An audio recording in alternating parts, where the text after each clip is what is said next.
Inside Stone's Gambling Hall in Sacramento, California, you'll find Sammy's Restaurant and Bar. Recognized for its innovative, healthy global cuisine, Sammy's offers menu selections made with local, organic ingredients. Indulgent options like truffle fries, duck tacos, artisan wood-fired pizzas, fresh salads, and more, along with an eclectic selection of craft beers and classic handcrafted cocktails. Plus, with 40 big screen TVs, Sammy's is also the perfect place to catch your favorite game. Satisfy your craving anytime, 24/7, tableside or in the dining room at Sammy's Restaurant and Bar at Stone's Gambling Hall.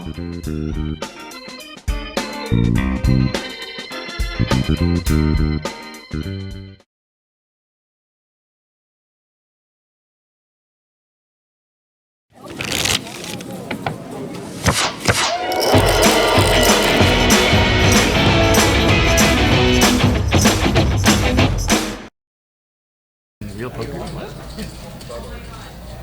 What is this? What's up, guys? How's it going? Welcome to Stone's Live Poker, brought to you live from Stone's Gambling Hall in Citrus Heights, California. It's true. Everybody always asks where we're located, so welcome. Let's get that out of the way like now, and so like totally fade that later in the chat. 510 tonight. Yes. 510's good. Love 510. Brings out all the grinders, and everyone starts like leveling the crap out of each other and thinking too hard about hands, and it's good. It's really good, and a lot of the usual suspects here. But like I said, it kind of creates that little weird dynamic where everyone knows each other, and you get on that weird level of, but I know that he knows, we know, so like clearly not choose a wine in front of me, and so it's and a lot of these guys have, like you said, they've been on the stream before. They've not only seen their opponents already play on the stream, but they play with their opponents a lot. So sometimes when you see a move, you're like, well, why would he do that? All these guys have history with each other. Because he hates him. That's why. Because he hates him. That's why. What a mess. So 510 in seat 1 we got Danny. We all know Danny. Don't see his stack size in front of him yet. Aaron in seat 2. Aaron, as customary, he's wearing his hoodless hat or his topless hat. His hat likes to party, I guess. Harlan. What else can you say about It's Harlan. Harlan played in the Veronica and Friends game, not this game, but the one before that. And Harlan played it for like 4K in a 1-3 game. If that doesn't tell you like how off the chain that game is. No, exactly. And I played 1-3 and I came up 4K. Yeah, 4K. Nobody does that in a 1-3 game. Come on, where else? Stone's Live. Matt H in seat 4. Good seat to have position on both Aaron and Harlan. Peter is in seat 5, already with his arms crossed, looking dissatisfied at everything. Good old Sasha. And why wouldn't he be dissatisfied? He got Sasha there, right there on his left. Who's going to be raising him every time he gets in the pot? So there's Sasha right in the pot. Sasha's in full grinder mode. Got like the hood on. Oh yeah. And then going. He's got the most beard at the table, so he's I'm gonna call it ninja mode. You can't see him, you can't read him. He's in the zone. His thoughts are invisible. Kyle G, the honey badger. Where's Veronica? She's gonna love this. Kyle G is back on the stream playing 510. I know. I haven't seen Kyle on the stream in a while. He's been hammering some of the outer. There's been some good games going on in the outer tables. Kyle's been, Kyle's a busy man. Yeah, got a lot of shit going on. Brian. Wow, we saw Brian this Monday hit River Royal. Yeah, it was. You were telling me about the three-way match. Yeah, no, absolutely nuts game on Monday. For those of you guys that missed it, it's still available on Twitch. Go back, watch it, check it out. We were getting some key hands talking earlier, and absolutely insane rivers, insane pots, running it twice. It seemed like every hand on the Monday 5-5 game, which played 5-5-10 like the entire time, was like some crazy weird setup hand, and nothing seemed real. And like I was in the booth with Val, and we kept joking like, just get it in now, just like shove all in. And it seemed like players were like, all right, I might as well do it. I feel like they could hear you on like the future. It really seemed like it. It was nuts. Players just like kept just over bet pot shoving because like, well, I'm getting called obviously because I know he's got this. So yeah, so whatever. Just like get it done now. And Anthony, call your mother. Is, call your mother. C9, gotta love it. All the regulars in the chat: Plastica, Woman Rider, T. Burke, Suited Aces, Mr. Optics, welcome. 66. And it looks like we're starting this off right. Did I just see Aces flash right here in the first hand? Ace 4. No, there was Aces, but I think we're catching up from the last hand. So right on. Wasting no time. Anthony's gonna get 55 to go with Ace King of Hearts under the gun. T-Berg said Monday was a freak show. No, it was nuts. weird. I mean, it seemed like every other hand, you know, if not every third hand, someone had aces, kings, or queens, and someone else connected, and it was, yeah, pots were being messed up. So Anthony makes it 35 to go, under the gun, ace-king. Harlan's going to call with the ace-4. He's going to bring Sasha in the pot with a 3-5 of spades. And just like that, king, 4, 10. Sasha connects with a flush draw. Anthony top. Harlan catches a pair. And Brian's the only one safe who bricked. Pretty wet board.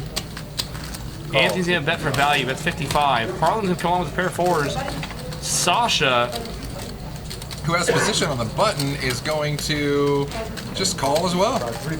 I think this is the right play by Sasha. I mean, I think it was heads up. Maybe he might think about raising. Oh, look at this card for Sasha there. What a sexy card. This gives him an open-ended straight flush, also completing his flush. Literally unbeatable at this point. Let's see how this plays out. So, Anthony. Now, Anthony check? Anthony checks. Now, Harlan's the kind of guy who's very capable of repping spades here at this point. After Sasha overcalls behind him, he's got to feel like that his pair of 4s aren't the best hand. So he's going to go ahead and turn his hand into a bluff here. Unfortunately, Sasha's got one of the hands that he can overcall with that does connect on the turn. Now, if you're Sasha here, do you flat, or are you scared of another spade peeling off and counterfeiting your hand? Well, if anything, you might be scared of a spade coming off and killing your action. I mean, it's possible, yeah, for Harlan to have, like, you know, king, queen, king, jack, you know, with a spade in his hand. In which case, you can raise for value here. He's got Anthony in the pot still, who did raise in an early position and did c-bet on a pretty dry board, or I'm sorry, on a pretty wet board, into multiple opponents. And he's going to flat call him, and Anthony picks up the warning signs and hops out of this spot. So to the river, now board pair. I mean, it makes Harlan trip 4s. And yeah, and it could slow down Sasha a little bit, obviously, from raising. I mean, not that his flush already wasn't small anyways, but it's definitely a great card for him because it's going to get Harlan to just dedicate all sorts of more money to this pot. Insta-call. Sasha card. Yeah. I can't get away with shit around here. Call 275? No, 4. And Harlan checks. Angry Pollock in the chat. What's going on, guys? And just like that, Sasha picks up the pot. Now, we saw Sasha play a really interesting hand the last time we First hand of the night, 1.2K. Right on. It's going to be a good night. He's got the most beard. He's got a huge edge in this game. Kyle Gruen bringing in the beard. I like it. But Sasha, we saw put in a cold 4-bet out of the blind in the last game with a king-queen. In the last 5-10 game, Sasha's got gears. Yeah. I was commentating that game with Veronica, and I think she made the statement that that she kind of was led to believe that Sasha, who plays for a living, is just your kind of typical tag player. Yeah. And but watch this. I mean, Sasha's got some gears for sure. Raise 35. Now see Peter open it up to 35 with the ace queen off. So probably get through. Anthony might defend the queen deuce suited. Wouldn't be surprised to see him fold. I think folding's fine versus Peter. Absolutely. Anthony's out of position, heads up. I mean, he'll whip from that guy.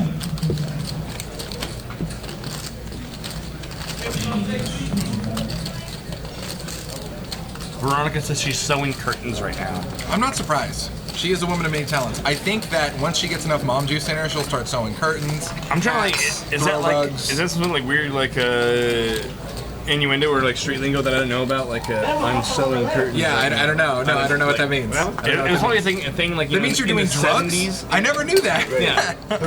Veronica, is that one of those like hip things from the 70s that people used to say? Yeah. ST21 for life. What's going on? And welcome to the chat. All right, speaking of aces here, look at this. Peter over here with aces. Matt makes it 35 with 4s. Peter 3-bets it up to 80. And Danny's going to get away from his king 10.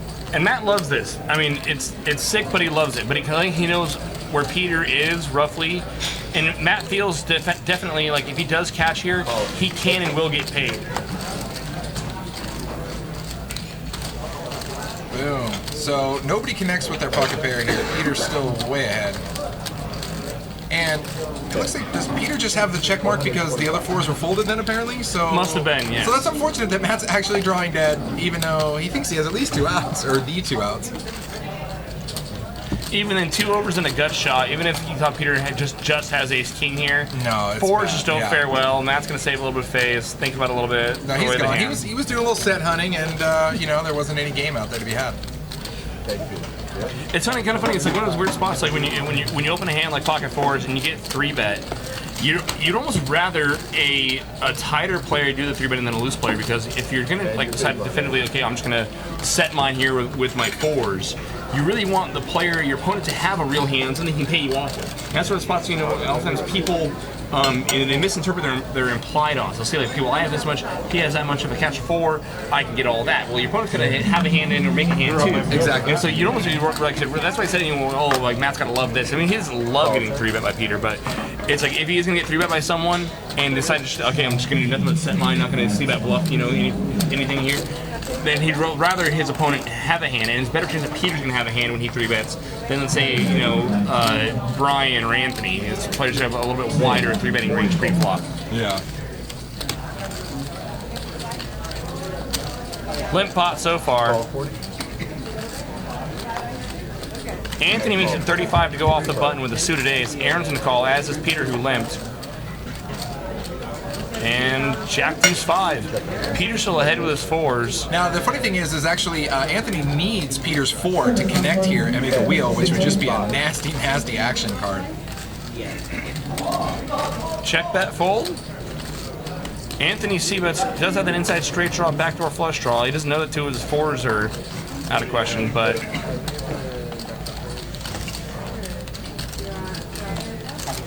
power of position, power of being the aggressor pre.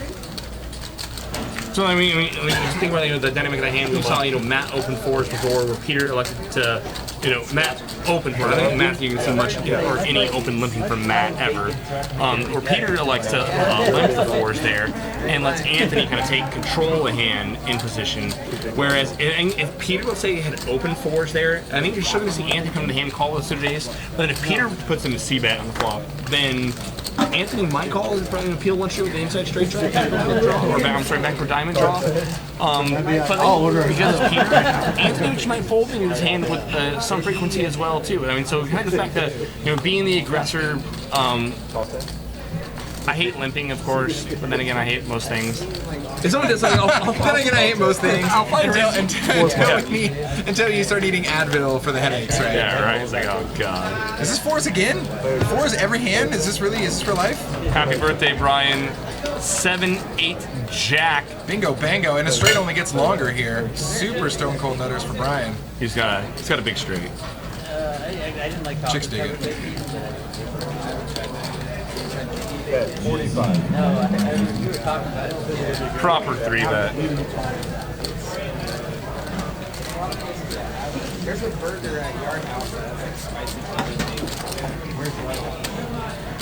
Yeah, literally, pocket 4s every time.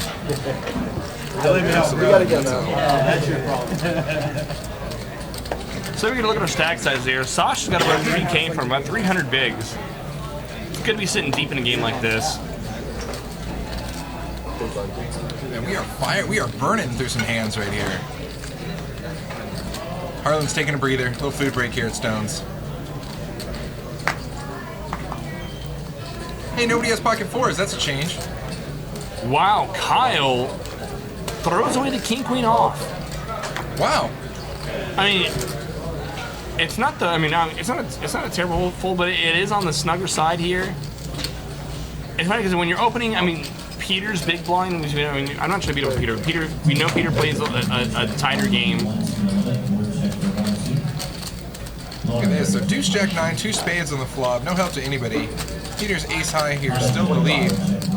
But Brian's going to fire out a quarter here, 25 over to Peter. And Peter's probably going to be gone here. I think he's doing the fold posturing, just to make sure that he does have indeed clubs and not spades. So he's checking out of here.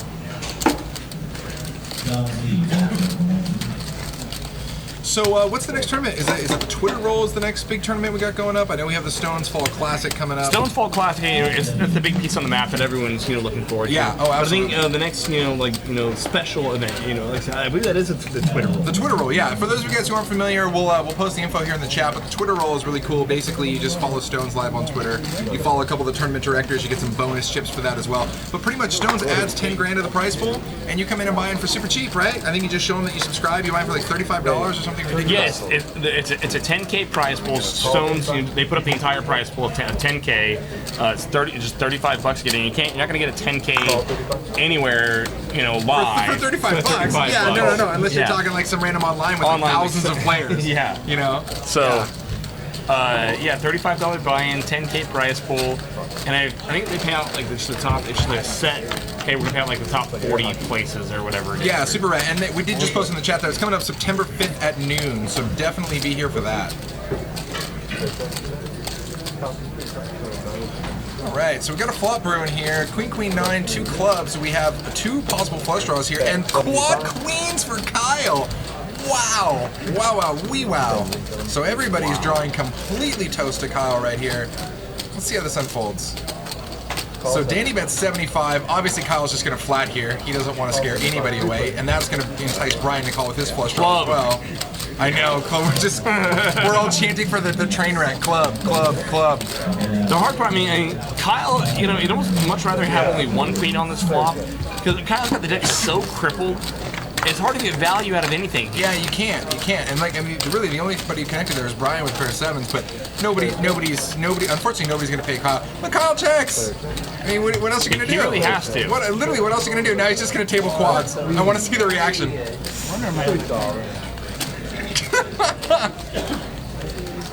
Yeah, just 2 pair, guys. Queens and queens. Suited aces know what we're talking about. This must be a mistake. We've seen people make quads a couple times in the game. The challenge with quads is like I said, it's extracting value. In a game that's all about extracting value, it's hard. You have the deck so crippled. When Kyle was fortunate enough to get anything out of that pot, the fact that there was 2 clubs and 2 people that had club draws in that hand. But it's a real challenge. Like I said, you're much more profitable flopping sets than you are flopping quads. Even though one. Yeah, because nobody can pay you. Who's going to pay that? Who's going to connect with anything there? Unless, of course, it's like Monday's game where you just hit royal flushes and you laugh all the way to the bank. Apparently, so. Yeah, just nuts.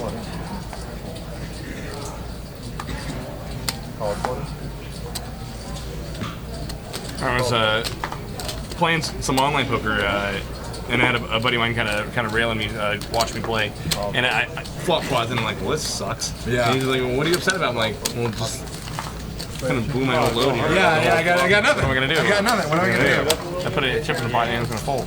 And a correction of the Twitter roll earlier, guys. The buy-in is $50, not $35. Buy-in is $35. Verbal's binding. Get down. I was gonna say I was trying to get it cheaper for you guys, but whatever. Call me out on it. Jeez. $50. I don't know. Is it even profitable at that point? That's a chip. No. Still $50 for 10K. Pretty good. Yeah, you still need a $200 on the 10K, like or 200 players just to make up that 10K prize pool, assuming there's no juice.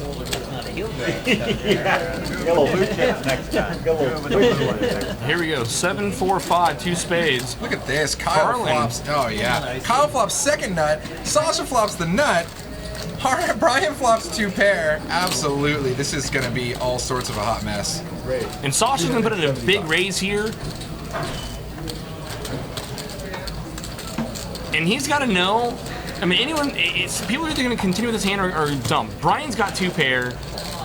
Anyone with like a hand like 7, 6 or spades is not folding right now. Yeah. So Sasha can get a lot of value from a lot of 1 pair straight and/or flush draws. Man, this flop really couldn't. I mean, oh man, this is brutal. Short of putting 2 clubs out there to give Harlan a piece of it, I don't know if you could. And Peter, I don't know if you can set up this flop any better right here. And Kyle right now, just gotta figure like where is Sasha at and how do I get the most value from him? Does he have a hand like A7 of spades? Does he have a set? How do I keep other players in? We're marking down this hand. And Kyle stuffs it. Stuffs it. The whole 9, the whole shebang here. And now Brian has a bet, a raise, and a jam in front of him.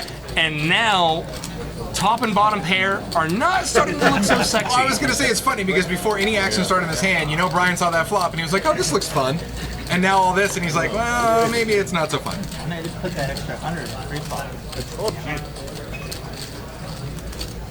What a disaster. You're the only one calling you. Harlan bets 100. Peter calls 100 with top pair. It's raised to 375, jam for 900. Yeah, and jam absolutely for not. So grand. obviously Brian correctly just hops out of there.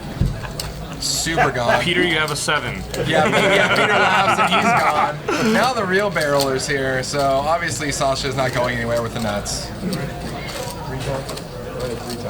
He's like, it's so sick. Now I want to hear Brian say I had 7-4. Oh. You did? Yeah, there. I just heard him say it. 4. Oh, wrong board pair. Boom. Wouldn't the 8 have been nasty to just chop it They're up? calling you Rachel. Man, Sasha. Oh, they're running it twice. I think I'm gonna run it 3 times. They agreed to run it 3 times prior to knowing their exact hands. I love it. 3 times it is. He's like, any 8 in the deck, guys. Come on. Nope. Not gonna happen. Man, Sasha, you are running so good right now. Brutal. That's Sasha cooler. picked up that first pot for $1,200. Sasha is on fire right now. Jack. Save me money. Right. And Honey Badger looks like he's going to reload from the backpack there. Kyle's in a tough spot there. Yeah. What are you gonna do? I mean, you got a second nut. You know, you're just honestly at it's- that point you're hoping that you're either trying to fade a flush draw or fade a set from boating up. Well, in either Chips or, on you 11, might please. kill your action. So let's say if Sasha has a set and Kyle likes to get cute and flat there, and a spade comes off, and Kyle's not even necessarily worried about running into spades necessarily. Yeah. But it's another card that'll kill his action. Same as if the board pairing might be another thing, Yeah, might be but- another card that slows things down. And with his Kyle's effective stat size, he only had about $1,000 in front of him. With Sasha making it 375 to go. Yeah. What are you gonna do? You can't min raise and leave yourself with $100. You can, even if you flat, you can't. I think maybe you can stop and go, you can flat and then jam the turn. But I mean, either way, the money's going in. But at that point, like I said, you don't want a card to come off to kill your action. Exactly. Well, There's no reason for him to believe that. I mean, Sasha, he's only losing to one hand at 6-8. but even then, I'm just jamming to hopefully get off the random flagrant flush draws as well.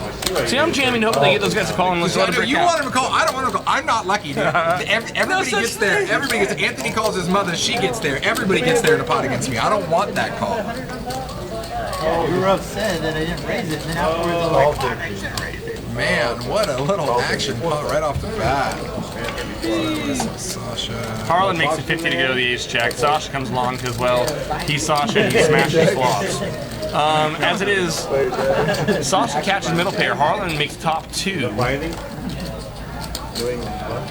Aaron makes a pair of 4s, and Harlan continues right up. He bets 100.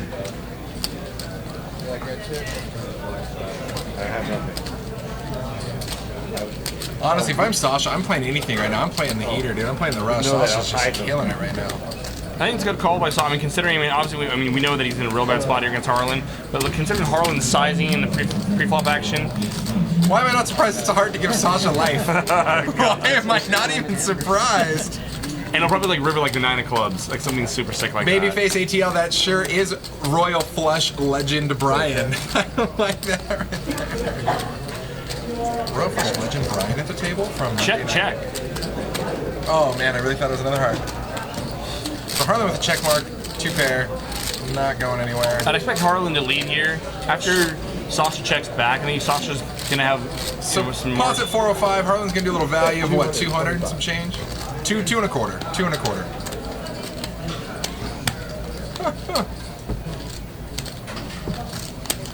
And I think Sasha will fold. I don't think Harlan's going to be turning a pair of 10s into a bluff here.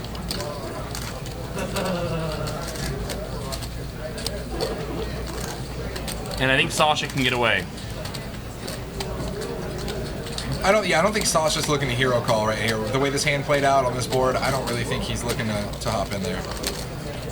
Of course, I'm going to say that he reaches for Oh, man. There goes my hero. And I think part of it actually could have been because he's running so good, he's thinking like, am I good here? I mean, I've been good everywhere else. Am I good here? Oh, Sasha. Brutal. All right. Sasha gives a little bit back, and Harlan gets some value. But relatively speaking, a very small percentage of what he's already taken in the first, what, 25 minutes of this stream? he's already at 4K? In Sasha's defense, Harlan is like one of the things that I said, you know, I don't think Harlan would turn like a pair of 10s into a bluff here. That said, of these players in this lineup at this table, Harlan is one of the few players I think who is capable of taking a hand like, you know, 7s, 8s, 9s, 10s, all the kind of junk, and just like firing and making a value bet size bluff on that board. Absolutely. This your night. Yeah. See you guys tomorrow. I expected, honestly, I was expecting you to make it like 650. I actually, Oh, did you? You're welcome for the few. And to hear Harlan and Sasha talking about the hand, hear Harlan saying like, I actually expected you to make it like 650. And Sasha saying that I actually thought about it. Of all the options, calling, folding, raising, I actually thought calling what Sasha did was actually the least likely of those options. You know, either like A, turn the jacks into a bluff, B, give Harlan credit and fold. Of all the options, No, I'm not checking. he pulled the trigger on the one that I thought he was the least likely to go with. But I guess there's the gaps in my baseline thinking, I guess. The likelihood I was just wrong. Harlan's gonna limp in the king queen. Sasha. It drove me a little bit nuts. I was like, the last stream that Sasha was on, Veronica was commentating with Val. It was the Val and Veronica show. Yeah, It was a good show, a really good show. But Veronica kept saying Sasha. Sasha's gonna put in a raise. Sasha's having salsa. Polish sausage. Some sausage. Sasha. And it was driving me nuts. I was watching the stream at home, and I was like, were you needling in the chat room? I know you were. It was the worst. I was just like, what is? Chips on 11. Why is this is? All right, so now over to the flop. Harlan actually flops top pair here, and really nothing else for Aaron or Brian. Sasha with the mystery cards. He could have anything.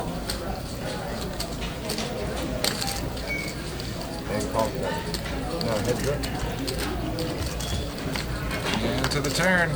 Boom, that's gonna, would have made him open-ended with 4-5 there, but he is checking out. So we have mystery hand Sasha versus Harlan's top pair. So it looks like we got a rematch from the previous spot. And now we see Sasha's cards. Master C, what's going on, buddy? Hey. Thanks for those beers. Thanks for the beers. Much appreciated. Yes, T-Brick, I was in my plastic booth in my garage. When I'm not here, when I'm watching the stream at home, I mocked the whole booth in my garage. Yeah. I just sit there and watch it. But honestly, I do the same thing. Doesn't everybody do that? Right? You don't have a penalty box in your garage? Weird. Awkward. So, no surprise here. Harlan actually makes trips on the river. Unfortunately, that's not going to give Sasha any ammo to call him. So, Sasha checks out. Harlan takes down another pot. Hey,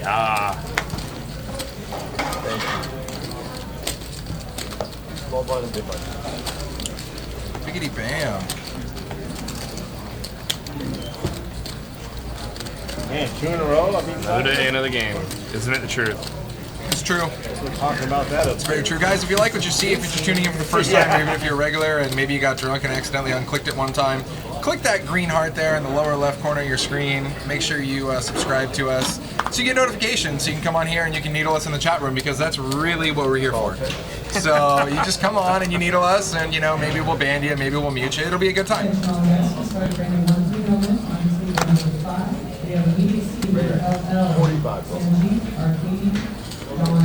So interesting here, previously, Kyle folded king queen. folded king queen, now here he's going to let them make an open.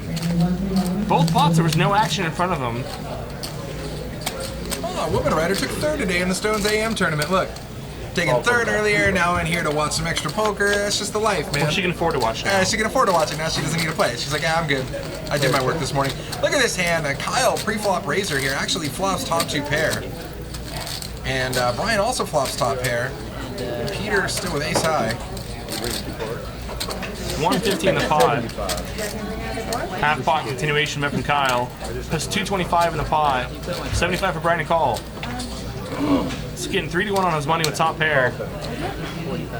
Makes a call. And Peter's checking out, throwing away the ace. So now we have the 2 kings going to the turn. And not the card that Kyle wanted to see. No, it's definitely not the card. It leaves room for bluffing there for Brian to turn his hand to a bluff for sure. Now on the bright side of suicide, that might make Brian a worse 2-pair oftentimes. So I think when Brian bets here, I would expect Kyle to call. Brett McCall, come play on the stream, man. Don't even worry about, you know, if you try to psych yourself out about, you know, playing your game differently because you're on the stream, it's just going to be all bad. Just come play, have fun. Everybody's friends here. And I would expect Kyle to probably check river with the intention of folding to most Brian's river bets. If it goes check, Kyle should win every time. If he checks and Brian decides to turn his pair of kings into a bluff, the thing for Brian to consider is how often is Kyle going to actually be checking a 10? Yeah, and that's exactly what Brian is thinking right here. Once the second Kyle checked right there, Brian is thinking, and once what's the best way for me to represent this 10 here? And once Kyle check calls a turn, it's so unlikely for Brian's king to be in late. Oh, Brian gives up. Okay. And so the thing is, Brian could have such a range of hands that could have a 10. He could have a 9-10. He could King 10, Queen 10. He could have the 10 Jack and flopped it. He could have King 10, Queen 10, Ace 10 anything clubs, with a Ace 10 diamonds. Very believable. And all of those hands he would have called a pre-flop raise with that Kyle made. So he could have represented there. You know, who knows? Kyle still could have maybe looked him up. You don't know, but. Yeah, well, I don't know. I mean, I don't want to say it'd be spewy to call there. But I mean, I really feel like Kyle was probably check calling turn with the intention to check fold and river to most Brian's river bets. On the flip side for Brian, I mean, how often is Kyle really checking a 10? Yeah, Exactly. Exactly. And that's one of those things where if you really sit down and you think about it, nobody's going to check a 10 there on a board where it's not paired and no flush draw. You got to count on your opponent really being willing to bet 2-pair on that board. Yeah. Unless you're going for the extra super sneaky river check raise, then you could check a 10 there. But again, you'd have to know. You'd have to know beyond the shadow of doubt that your opponent's going to bet that board. And because it's such a scary board with a 1-card straight, most of the time your opponent's never going to bet. I think maybe you could check Ace 10 for the stone cold nuts, hoping that your opponent would value bet King 10, Queen 10, Jack 10, 9 10. Which honestly we've already seen nut to second nut already once tonight. Yeah. You know. So Kyle ends up on the right side of it this time. Gets a little bit back.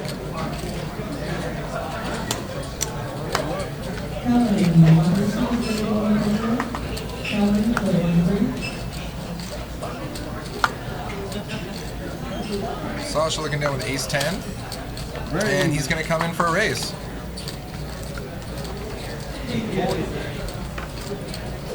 $40. Over to Brian, he's checking out. Anthony checked out. Danny's gone. Harlan's going to look him up here with King Queen. Alright. Let's see a board, all cards 10 or higher. Let's get funky. Oh, that's not going to work. It's super dry board there. And Harlan pairs his king. Sasha misses. We see a lot of pots already between Harlan and Sasha, man. They're starting to definitely develop some history here. So Harlan checks his top pair over to Sasha, which is going to induce a bet of $30. It's a good check. And Harlan's going to call. Him, yeah. 8 on the turn. Don't get mad, get even. Don't get mad, get even. Poker phrases. Now, as you guys can see there, he's actually drawing to 2 of the remaining aces is what Sasha's drawing to right now. Because one of those aces was folded. The board now put out a 1-liner to a straight, and Harlan's going to put out kind of a defensive bet. Look at this, yeah, yeah, exactly. And I think the defensive bet is exactly what it's exactly that. It's a defensive bet, right? Because if you check, you know Sasha's got to bet that 4-card straight, you know, or he most likely will, in some facet or another. So I don't know, maybe you check call or maybe you just fire out and hope. I don't know if I'm Sasha there. I'm probably. I mean, just if you think you can get. If you think Harlan might have just a pair like 6s or 5s, 3 in a row, so But it's hard for any kind of like 6 or 5 hand to not make some sort of 2 pair or straight by the river on 6, 7, 8, 9 or 6, 7, 8 like that. 6, 7, 8, 9, 6, 7, 8. Really was, I know. What happened? Kings 5, 6, 7. 5, 6, 7, 8. 5, 6, 7, 8. Yeah. So it's hard for any kind of it's hard for any 6 or 5 hand to not connect with the and make either 2 pair or straight by the river. And I don't think Harlan necessarily would be in the midfold being a king there either. So if Harlan does check, I would actually expect Sasha to kind of concede the pot. I mean, because you can get like ace-6, ace-5 fold maybe, but like. Yeah, I mean, and like so Ed Hero says, why not check call? And that was also an option too. I mean, there's a bunch of different ways you could have sliced that apple there on the river. Brett McCall asks, do you think there is decent value in learning limit in the current environment? Absolutely. We've actually had Kyle Kitagawa, who plays limit Hold'em for a living, one of the Deej Poker Bros, talk about that and how when the poker boom happened, all the attention from all the amateurs, everyone went to no limit Hold'em, and specifically no limit Hold'em tournaments. And less time got put into studying and thinking how limit Hold'em should be played. And so that's something that Kyle's actually talking about. Where so many people, as we talk about, the shit has risen. The bottom of no limit Hold'em has risen, where players are, or at least have generally some level of confidence. Absolutely. It's not like it was in the heyday where there was just nobody knew what they were doing and it was just really easy. Not as much attention has been paid to limit Hold'em over the last 10 years. And so, as Kyle pointed out, he says a lot of times, especially when it's good, 15, 30, 20, 40 limit games and higher, the edges can be larger for the people that have put in the time, put in the work, and know the game. The edges can be bigger in limit Hold'em. And I think that's the general consensus too. What the chat room is saying is that you have to be in some more sizable stakes. I mean, you can't be playing 3-6 necessarily. Challenge accepted. I'm in. Let's do it. No. Wait, I didn't challenge you. Wait a second. No, but limit Hold'em is a beautiful game. And if for those of you who want to put in the time to learn it, I mean, there's money to be made in limit Hold'em for sure. It looks different for that reason is that people haven't put in as much time and work in it. All right, so back to this crazy game here we're watching. Kyle's got jacks. He's currently in the lead. Harlan actually picked up a little gut shot straight draw here. And Peter with a couple random cards, not really looking too hot in this pot. Kyle's going to fire out, pot's at 115, and Kyle's going to fire out, look like about 40, 50 bucks, something like that. We'll find out here in a minute. Oh, here you go. Oh, I thought you guys were playing these little chairs like this up here. And he did bet 40 bucks, and Harlan makes the call. No. They're calling out. There's the random break 3. Lock it up for it. Oh, man, I thought that was it. So, board pair on the turn here. I don't think that Kyle's necessarily putting Harlan on calling him with a deuce. Although we have seen Harlan call earlier in the episode with bottom pair with ace-4 earlier. At this point, I mean, the hardest spot for Kyle's only beating a 6 and or 5-4 or 3-4. Now Kyle's going to lead. And it's almost like Kyle might be laying his own price at the showdown here. It works. Nice hand, Kyle. Takes down the hand. I'm once again speculating, trying to crawl inside Kyle's mind. Good luck to me with that. Nobody can crawl inside the mind of a honey badger. Yeah. Is that he would expect Harlan to call with his 6s, with his kings, raise the deuce, and then probably at that price, then check back. Most of it, we would probably go check on the river. Yeah. I'm Lemon Sun. What's going on? Welcome to the chat.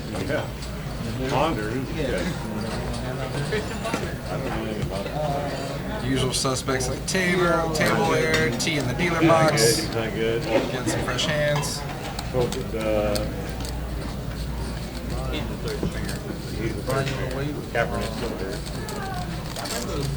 This isn't. Yes. May have been ready even. Guys, while they're figuring this out, definitely we had touched base briefly on it earlier, but don't miss the Stones Fall Poker Classic coming up. A couple $100,000 worth of prize pools at a minimum. We're going to have all sorts of random familiar celebrity faces you've seen in here, like Lon McCarran, David Tuckman, Bart Hansen, Chris Moneymaker. I think there's even a couple more too that, a couple probably surprise guests that we haven't even announced. So definitely come on down, check it out. Play an event, play two, play all of them. We're going to have a lot of final tables. A lot of them are one-day events too, which is really, start it in the morning and win it at night, guys. Wake up and go home with your bank account much, much fatter. So it's running September 23rd through October 2nd. There's a link there in the chat that our lovely friend Nightbot just posted up. All right, on to this flop. Look at this flop here. Ace Jack 10, 2 hearts. Aaron here with top, and a straight draw. Brian with a pair of jacks and a straight draw as well.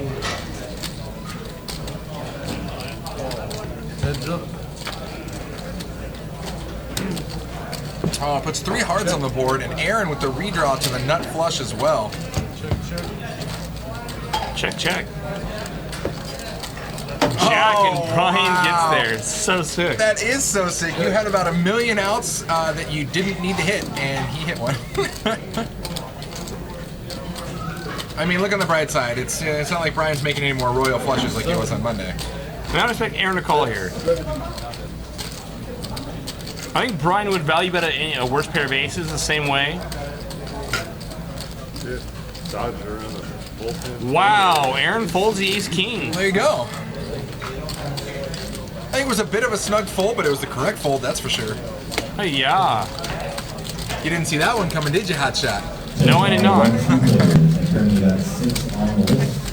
Digital Carnage, yeah, we're on a delay. We're on about a 20-25 minute delay, something like that. No, we're live, and that's why I talk really loud, so I can be like, he has aces. Fold. Oh, goodness. Two-Face Man 69. Lyman's son. Knit Poker says we needed a Stones vs. Bike All-Star Cash Game. That was actually in the works earlier. That'd be rad. Veronica was stirring that up, doing like a NorCal versus SoCal, That'd be sweet. Smash up. Some of this. Some of this. That'd be rad.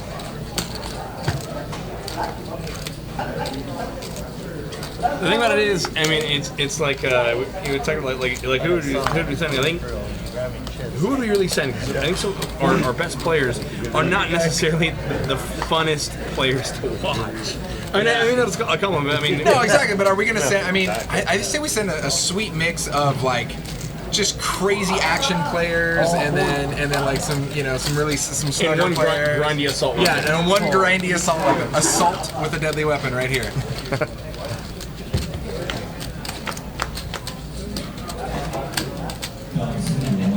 5-6 king, 2 clubs. Brian pairs up with his 5s, and Sasha hits that 6. The thing about it is if we send them all down and they're all playing, 4 or 5 of our guys, 4 or 5 of their guys, and they all got mixed up, it'd probably be the same players from the same games that have gotten involved in pots with each other. They'd be like all the Stones crew wrecking up all the Stones crew, and all the Bike crew wrecking up all the Bike crew, and it's funny, check it out. Master C says, why don't you just meet in the middle, like at Barstow? Have Rick and Barstow host the game. Oh, God. Hope you got good internet down there, buddy. It's going down. All right, heads up here going to the turn. Queen improves nobody. 8 on the river. Yeah, now Sasha here with the check mark here. Brian could catch a 5, but it looks like the other 5s are dead in the deck currently, so he is technically Your drawing 5s are dead to me. Your 5s. You're more dead to me than you. Never mind. See, there we go. 8-handed. NorCal, SoCal, 1025. Let's do it. That sounds like a hot mess, and I'm ready to watch that. Sasha looks to turn his pair of 6s into a bluff here. He feels he can probably get Brian off of, 7s through jacks. And Brian's not having it.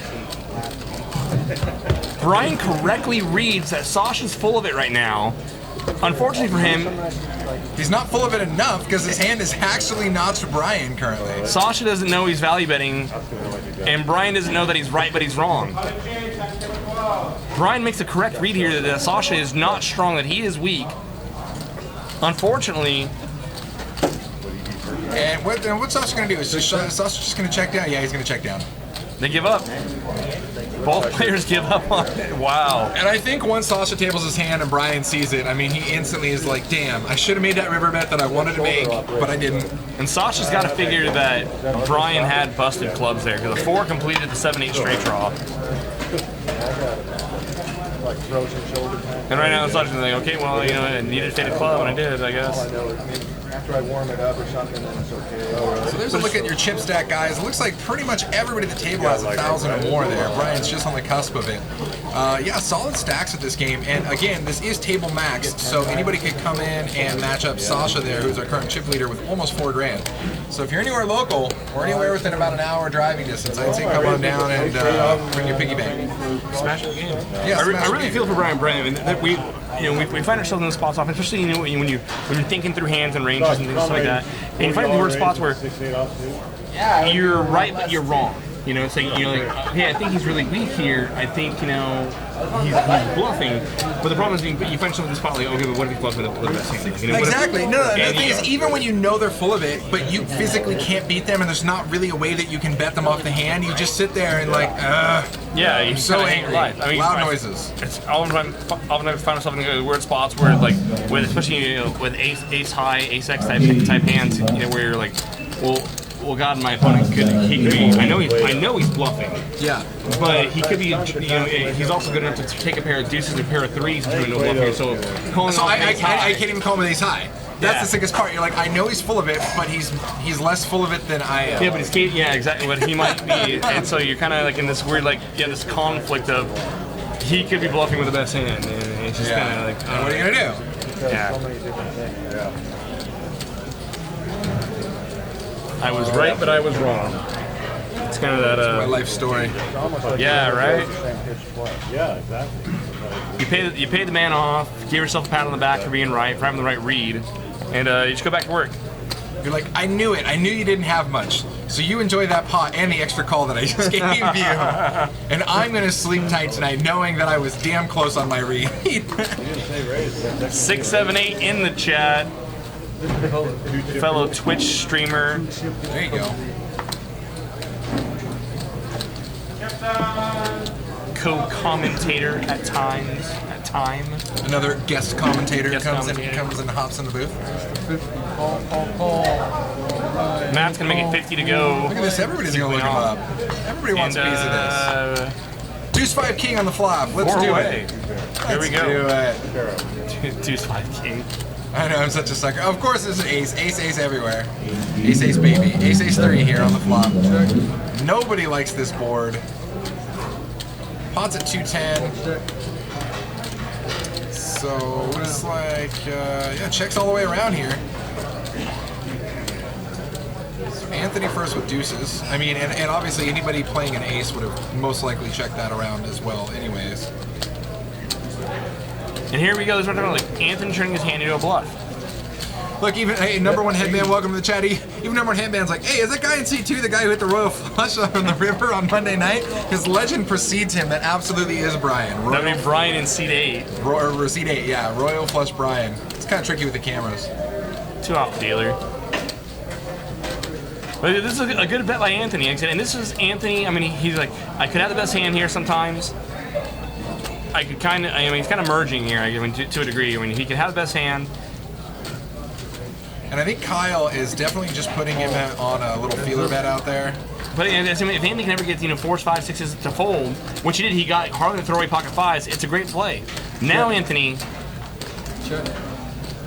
Anthony checks. I don't... And, oh, wow, Kyle's checks going to check back. behind. Oh. I didn't necessarily think Kyle was going to check that.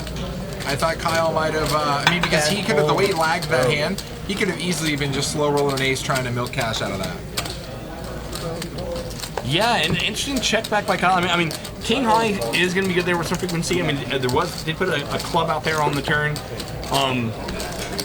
So if Anthony's betting any club draws, semi-bluffing a club draw, then King High is going to be good. So there's no point. He's never going to call with a busted club draw. So there's no point in him, value betting. So I guess check back, just figuring that King High is going to go to some frequency. But at the same time, I mean, if Anthony's betting an 8,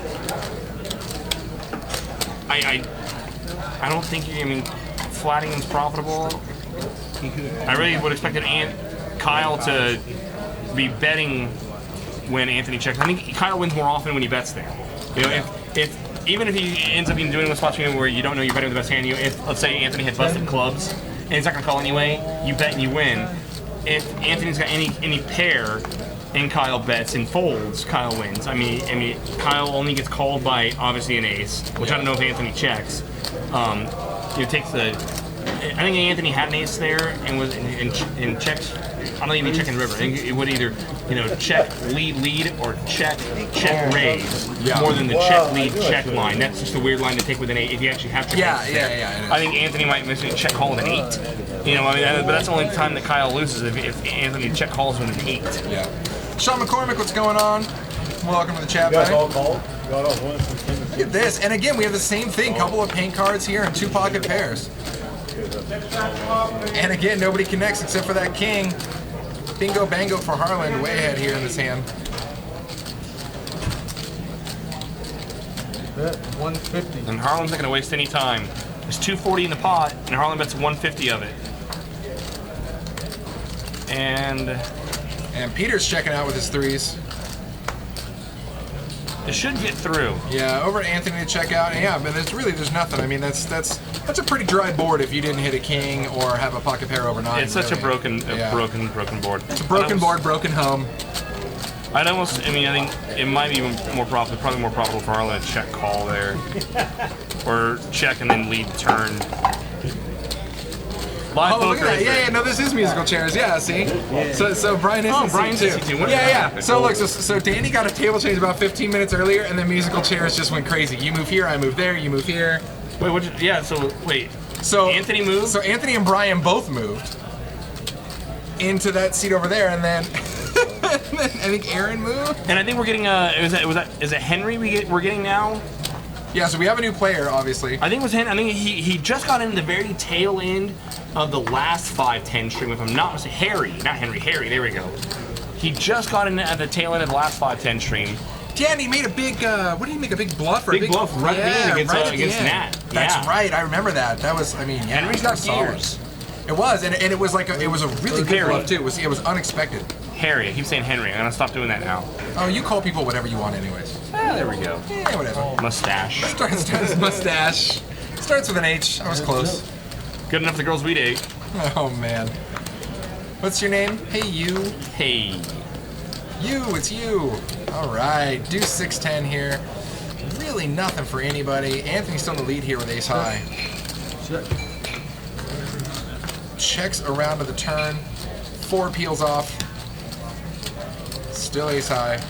And Anthony's going to take a stab at this $80 pot here. Once Harlan double checks to him on the flop and the turn, Anthony's got to fire, and he does. He fires out 40. Half pot. Oh, Harlan, you check raise. sneaky devil.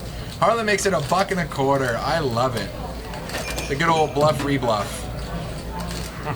Oh, you sneaky dog. Harlan, you're so tricky. Harlan's like, I got 6 outs, at least. You're toast.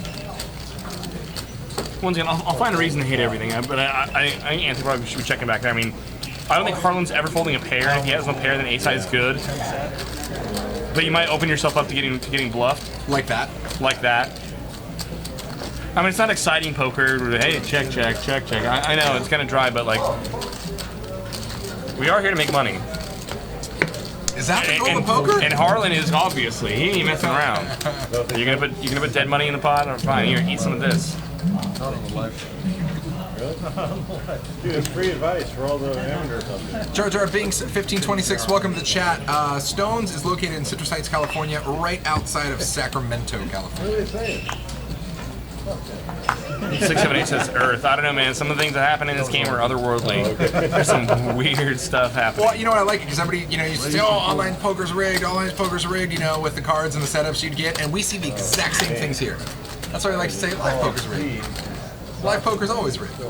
Yeah, if you want to see a positive and or negative variance, and depending on who's in what end of the spectrum you're on, go back and watch Monday's 5-5 stream. Oh, it was such a cooler game, man. That was crazy.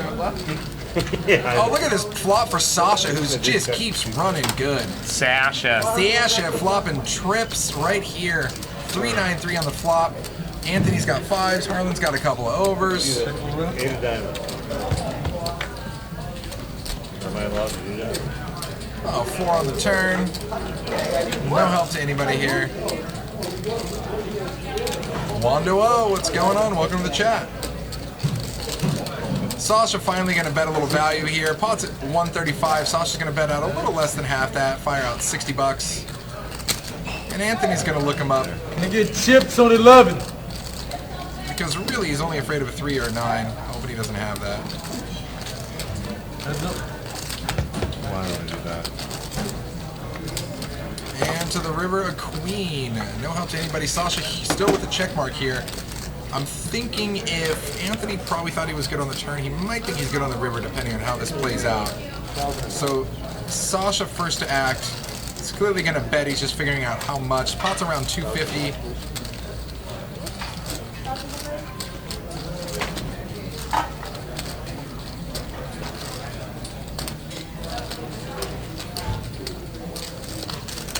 One arm Louie, I believe we pay you in peanuts, so you will be docked 1 peanut for being late. 120. All right, what do you bet? 140? Oh, 120. 120 is the bet.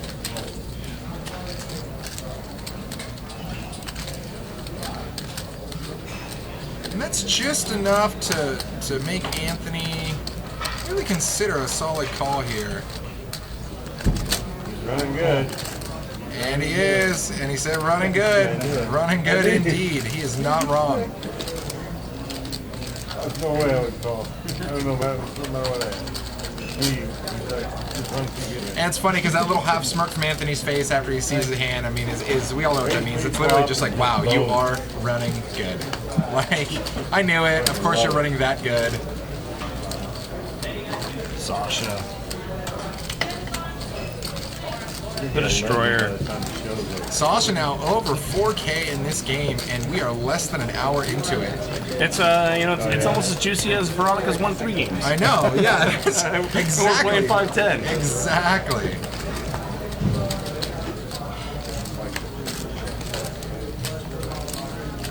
And guys, take a look at Nightbot there. The end of the month 40K guaranteed and the last Sunday of the month tournament is coming up here pretty shortly. So don't miss that. That's going to be this Sunday. And who knows? Maybe one of the commentators will make the final table, and then it'll be fun times. I always like that. Because there's nobody that needles you harder than a fellow commentator when you're playing at the table. I went back and watched the streams, and Veronica just drags me through the mud. Much appreciated. I probably shouldn't be playing Pineapple Lawn doing commentary because Kyle's crushing me right now. I shouldn't have done that. That was a bad little sequence. Speaking of running good, even Master C says Jake with the pineapple run good. Yeah, but now I'm trying to give it all back to him. What am I doing? Why? Why would I do that? You're getting called out. Jesus. I'm the worst. Is Bill Thomas, does he work at Chevy? Yeah. Yeah, he works at J. Yeah, I know, like a service writer or whatever guy, right? Yeah. Yeah, I know. Really? Yeah, what's that? From the bars? No, just from taking my truck in there. Oh, wow. Saying what up? Yeah, Billy. Billy plays cards. Oh, does he? Billy plays poker. No idea. Yeah. I think he's coming in here this weekend to play. I'll have to know him a little more than at the table. Yeah, Billy runs a sick home game. Oh, right. The home game I was in, we had the brand new WPT deck. Oh, that had an extra card or something? That had the 2 5 of spades in it, and Did it have 52 cards still or 53? It had 52 cards in it, but they were. Well, Hot Dog, happy birthday to Hot Dog. Got a birthday serenade out here. That's Hot Dog, right? That is not Hot Dog. That is not Hot Dog. Well, whatever. Happy birthday serenades. That's how we do it at Happy Stones. birthday, Hot Dog's doppelganger. I know. It looks just like poker's happening. Sorry, guys. Got a little bit lost there. Assuming you're gonna call. I was. Yeah. Poker might be happening. I don't know. We're going to find out. Yeah, no, but they were so confusing to death. There was two 5 spades. And you were missing another card. There was 2 of another card, and we were like short, like 2 of it. It was weird. But brand new deck, straight out of the plastic. Crazy. And then what makes that story so money is that it's actually a WPT deck. It's not like random bicycle Yeah, cards. it wasn't like, know what I mean? Bob's weird paper cards. Yeah, No. yeah. All right, going to the flop here. We got 6, 10, 8, 2 clubs. It's going to give, oh, look at this, top 2 pair for Harlan, and a little backdoor flush potential for Kyle, as well as a gut shot straight draw. Me love. So Aaron here started with the best, is piecing out gone. Harlan on top 2.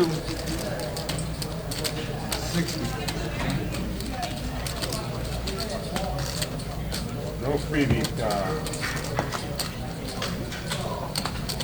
Well, Kyle Folds Dunskies. will not peel for the gutter and backdoor spades. Absolutely not. When is Peter going to order a salad? These are the things we look forward to in the game. It's the little things in life. Yeah, that's actually Aaron who had a birthday. So happy birthday, Aaron.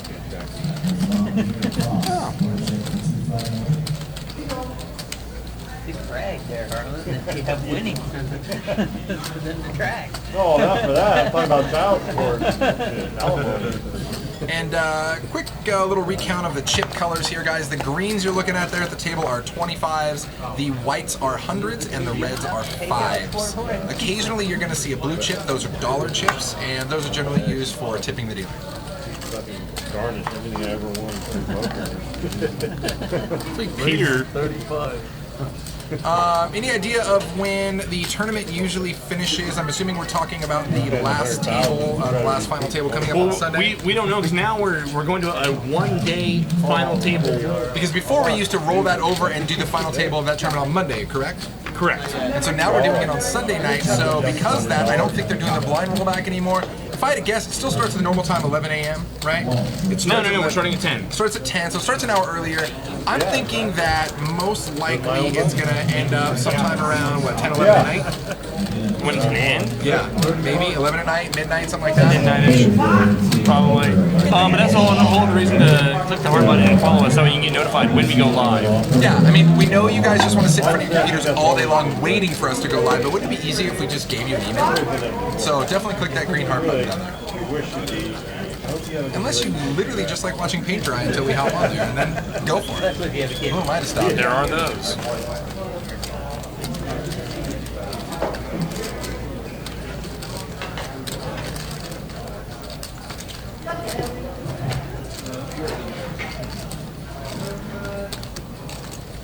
Punted that as well.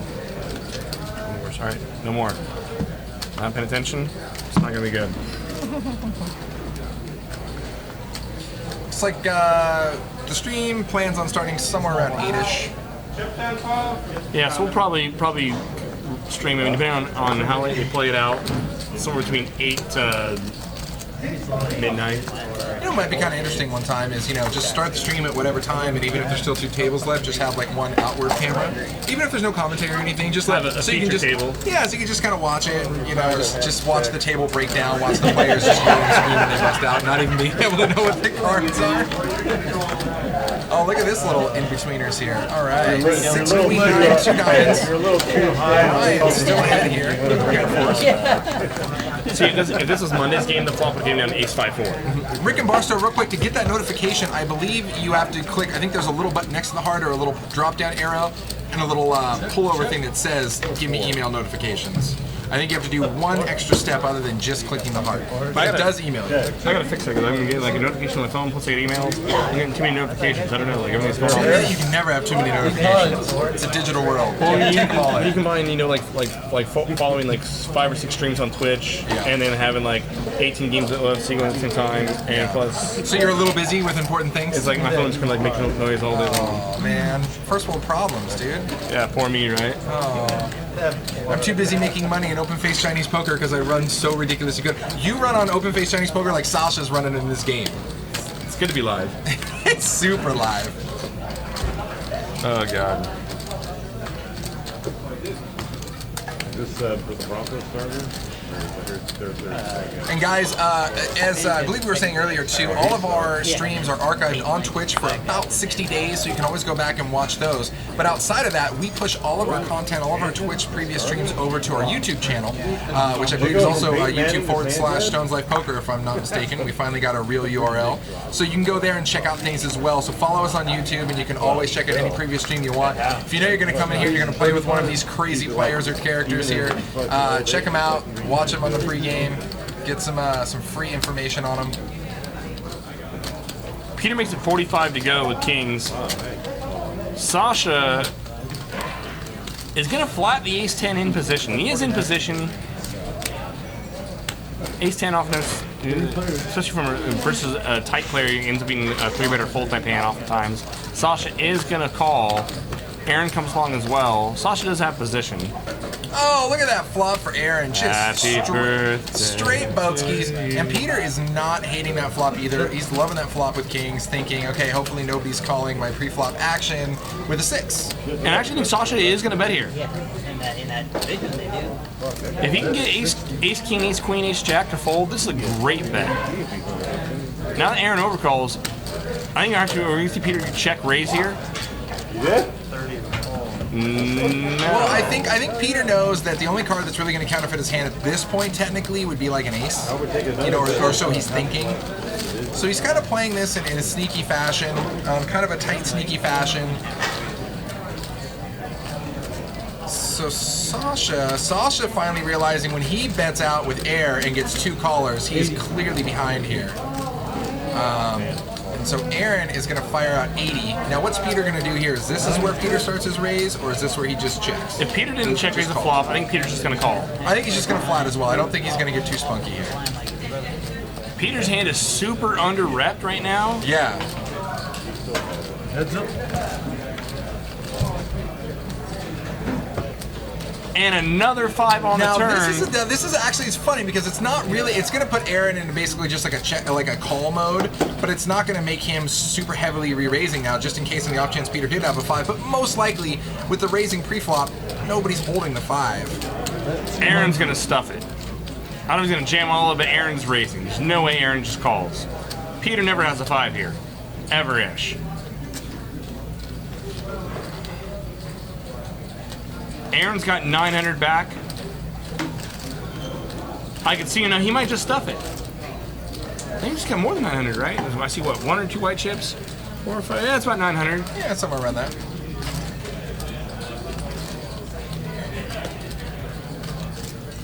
So now, I mean, does that third 5 scare him? I No. mean, you're right.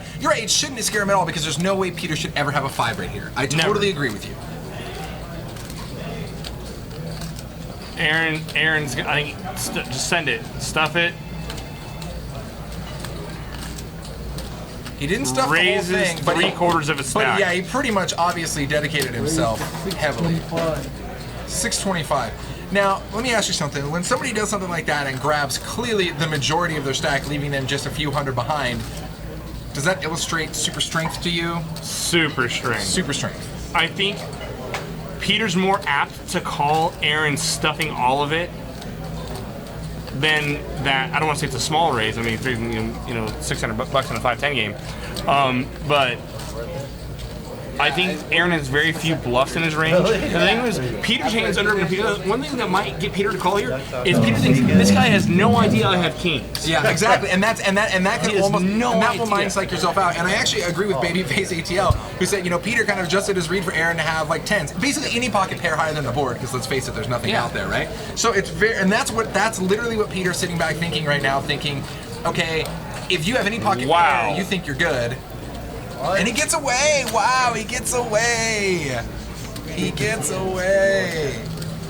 And you know what? Okay, so look, Aaron doesn't show, but I'll tell you what, when Peter watches this stream, he's gonna give himself a big old pat on the back. Yeah. Big old pat on the back. The one thing I like if Peter would have called there, I mean, the entire reason would have been because his hand is so under rep. Peter's gonna think like, this guy has no idea I got kings here. If he's gonna be value raising, first we'll get to go kind of one hand that Aaron's not going to 3-bet with that he would raise. I think the top of his range there is probably going to be maybe 10s. He's probably 3-betting, re-raising jacks plus. Yeah.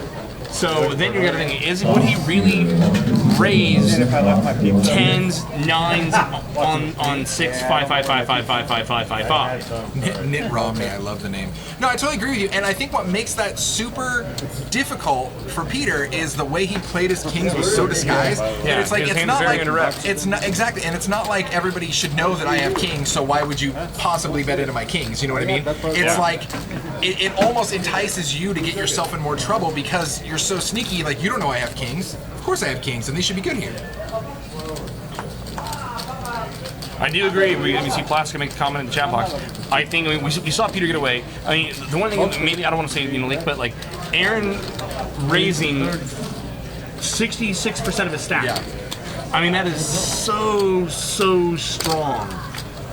It'd be a really sexy bluff if you did it that way. Super! Like, And the thing is, and super sexy bluff. Like, how could you not view that as strong? right? How's it not a value bet when you're like you only hold like 100 or 200 back? So, yeah.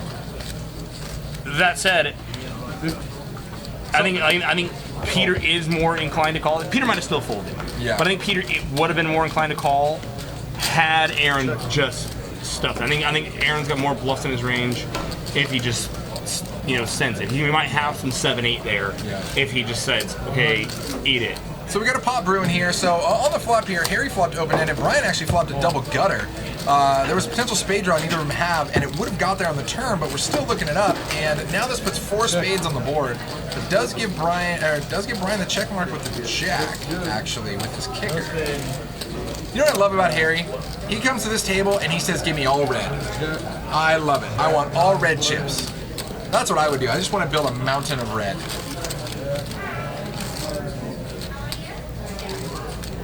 No one's got a spade. Yeah, what a sick little board. Brian's got the better jack and the 9 plays.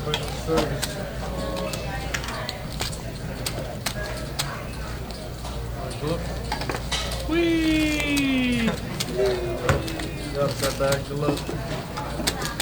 Yeah, I'm not sure if Peter would have called, but I think if you were at least once again try to evaluate, is he more I think he's more likely to call a few times that he does call the jam than the I'm going to raise 60-70% of my stack. No, you're totally right. I think if he, and that's the funny thing is, so I've talked about this in different instances, and going all in, depending on the player you're playing against, has completely different meanings. I think as you play against like newer players or less experienced players, I think going all in can look scary and powerful and like, whoa, this guy has a monster, right? But against these better players, seasoned players who start to see everything and play everything, I mean, going all in starts to look relatively weaker over time, especially. You're like, well, why are you going all in? Don't you want me to call? What are you trying to get me to fold here? Yeah, polarizing, I mean, your river bets, I mean, it's, generally, I mean, I'm pretty good. You might get more folds when you are bluffing, and you get paid off more when you have it and you do get called. But like as one of the players mentioned in the chat, live players don't think about that as much. I mean, it definitely is something it's gonna be more effective online. I feel like you're gonna find more of that type of thinking player online than you are live. Not that these players aren't those players, but overall, yeah, probably more effective online. I love it. Harry coming in with I'm gonna call him the all red monster, man. I hope every time he wins a pot, he just downsizes his chips to red.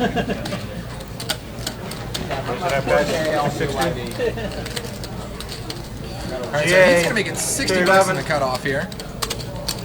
And Anthony Kolyamada folded the button. Brian's gonna make the call. And Matt has some fun little connectors there. And he's going to make the call as well.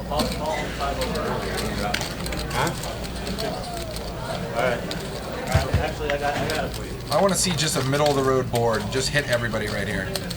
That's not going to do it, but that 10 will connect, though, for Brian and Matt. See, Babyface ATL knows what I'm talking about. Color down, table 8. When Harry wins a pot, color him down. No color up. Color down. Jack on the turn. Does complete a club draw. Brian's going to bet his 10 and club. Matt's going to call with his pair of 10s. And Harry's checking out. He had a weird bottom gutter and straight draw. He doesn't want any part of this. No, Brian check calls. Matt bet. Sorry. Club on the river. And another club. That's actually going to give Brian the check mark here with the clubs. So Brian now has technically the 4th nut. Because the ace is out there. And Matt is debating whether or not to turn his pair of 10s into a bluff here. If Brian hit the jack, Matt can bet and get Brian off of most of his jacks. They don't have or any and all of his jacks don't have a club in it for the most part. Now Brian's got to debate what's really going down here. Oh. Brian calls. Wow. Boom, makes the call, gets the pot. About $1,000 pot there for Brian. There's no hands that Matt Where's Matty out of? checks back with that he wins. Yeah. I mean, I would a not bet. I would never ever expect him to fold. queen, like no, there's like nothing. And or Matt never wins when he checks back. Only he can win there and try to get Brian off of a jack with no club. Jack no club, 10 no club. It is. Really hard for Brian to have worse. Matt can't check back. Guys, live Tony? Puts it into a bluff and gets picked off. I don't know, man.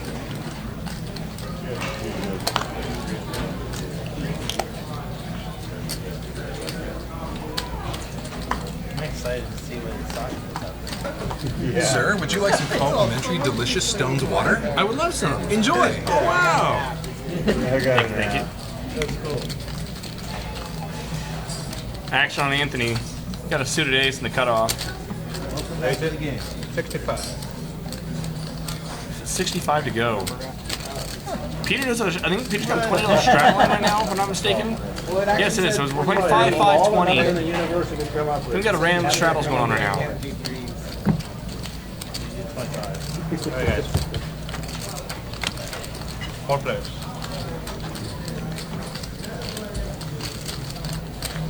Jack 8-5, Matt Holtzclaw, bottom set. Harlan's got top pair, backdoor straight draw. And Harlan's gonna lead right out at it. Oh yeah. 175, not even slowing down here. Pot's at 280, now you add in his 175.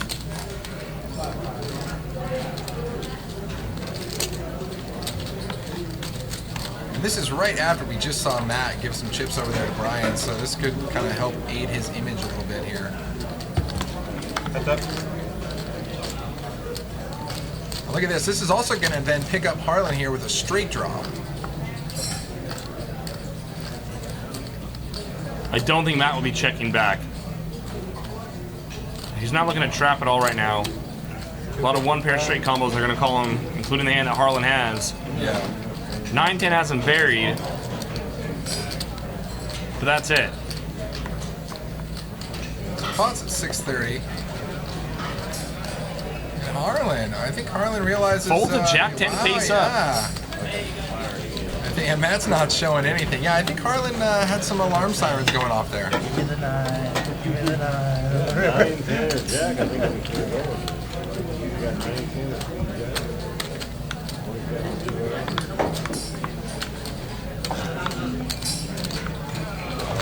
Look at this Sasha, 4.6K approaching 5K. Beast mode. Lucky. And there goes there goes Matt says I had king queen. I hit the queen, I got lucky.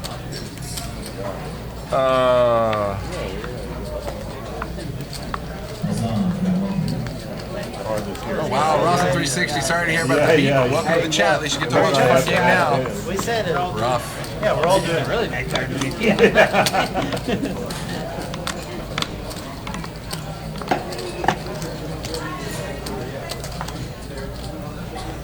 Camo's gonna see it, you know. Camo's already gonna see it. Sasha has a straddle on. I know that. 20 to call. No, it's our game. It's our game. You deal. It's our game. They told us earlier that we can basically do whatever we want live streaming. See, look, they told us earlier we can do whatever we want. I do what I want. I want to do what I want. He trusts Let me do it. Appreciate For it. some reason, Action on Brian. Talking about straddle with Ace king in the cutoff. 8 minutes. Makes it 100 to go. 5x raise. Harlan in position, ace 8. 3-bet? Fold. 3-bet question mark? That's what I was angling you guys with. So there we go. So Brian here with a 3-bet to a ace king is going to get everybody out of there. I remembered it was the straddle after I saw the handle.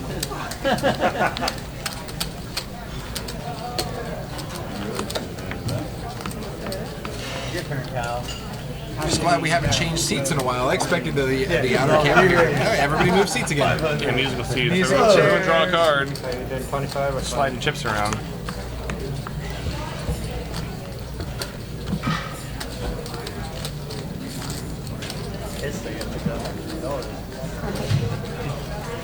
Hey, if they allowed it, I would have done 43.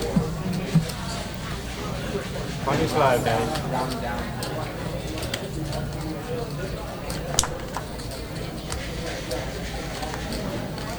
Gary checking out, Anthony checking out, over to Brian. Little ace 4 suited. Number 1 headband. I don't think they are playing the 7 deuce game. We see that played frequently here at Stone, especially on the stream. I don't think the 7 deuce is on tonight. It looks like they are doing I don't know if they're doing a round of straddles, but we definitely had Kyle straddle there. We just saw Sasha straddle, so they're definitely doing some straddling. Brian makes a 60 to go with a suited ace. And Kyle is going to put in a 3-bet. Just the stack. That's what we call the stack bet. Just like, here's just whatever I grabbed. Up to 235. 235, such a strong bet. Look at Brian, dude. Brian just instant Wow, call. He's instant not call. falling for that at all. He's like, nah. Kyle's bluffing right now, by the way. Yeah, I mean, well, he literally has 2 wild cards. We can't see him. Kings, those crazy kings. Oh, look at this flop for Brian. Good lord. Top pair with the nut flush draw for Brian. Kyle, but that ace is going to slow down Kyle a little bit, possibly. Here.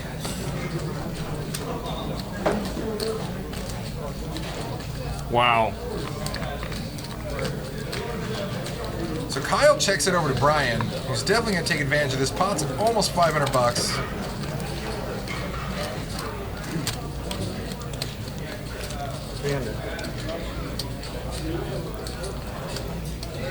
He's going to bet 300. And at this point, Kyle is really just trying to figure out if Brian bet because he checked or if he really has that ace.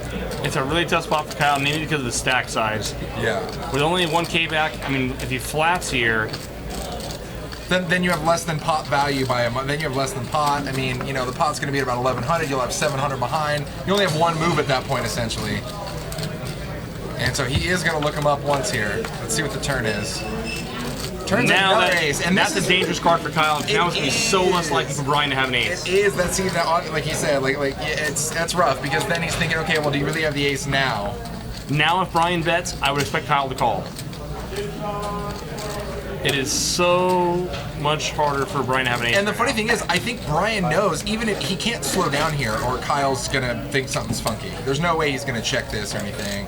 Pot's already at huge value. And now Kyle is just gonna tank because he knows, even though he bet 500, he knows his only move's all in. So it's basically bet your remaining 710 bucks or don't.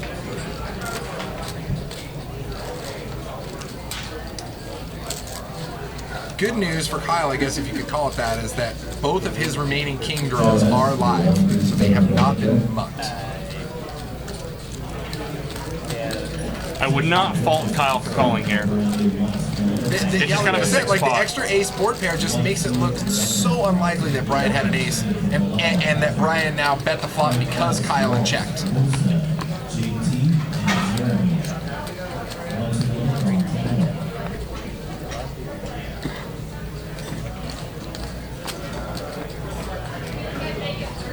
Wow. Good laydown, Kyle. That's not an easy spot to be in. The pot's really juicy at that point. You know, you're basically getting 2 to 1 on your money at that point. You know, and you're just praying he doesn't have an ace. That's a good fold. Wow.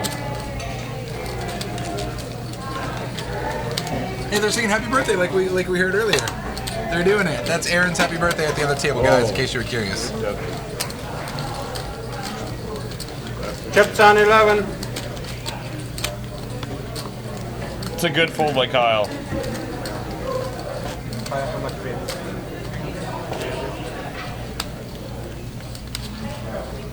Kyle's got to be thinking that Brian's thinking. The only hand, that Brian can never be bluffing there, because Kyle's going to have some ace king, ace queen when he 3-bets and then checks and check calls the flop there. Yeah. I mean, because if you had like a hand like ace king, ace queen, a lot of players might check the flop because it's hard to get called by worse hands. So you might just like decide to keep bluffing your opponent's range by checking, possibly. So if Kyle recognizes that Brian thinks that, then he would never be bluffing there with just like a pair of jacks.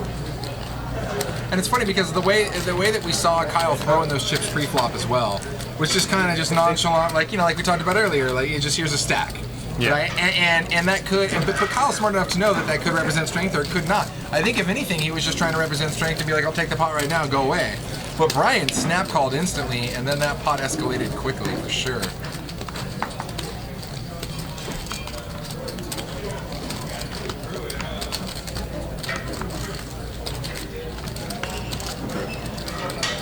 So Big T West says, you know what, that card, the ace on the turn, was the best card other than a king for him. So his call of 300 on the flop was just to see if his opponent would stop betting. Yeah, I mean, the king obviously. I mean, a Just club, a little club float stopgap. a flush draw.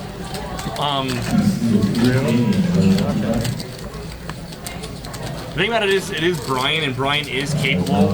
Definitely on the flop of definitely turning hand like 7s, 8s, or something like that into a bluff, and getting Kyle to fold. You know, Yeah. kings, queens, 10s, things like that. Well, see, and you know, especially on a board like that, the ace is just such a scare card. You know, I mean, he either has it or he doesn't. Hopefully, I can blow him off if he doesn't have it. I wouldn't fault Kyle for calling on the turn when the other ace comes off. I probably would have. So another diamond peels off and pairs the board. Kyle's still way ahead in this hand. Also has a diamond redraw, as well as Harlan with a smaller diamond.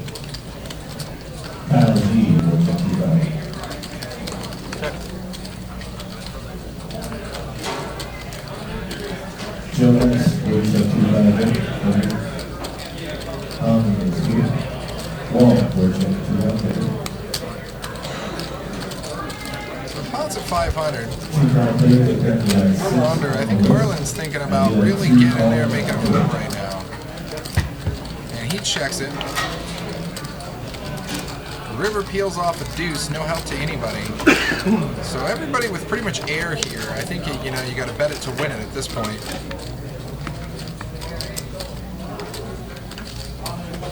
And ironically enough, I think Kyle's thinking there's no way I have the best hand here. The only way I can win this pot is to bet.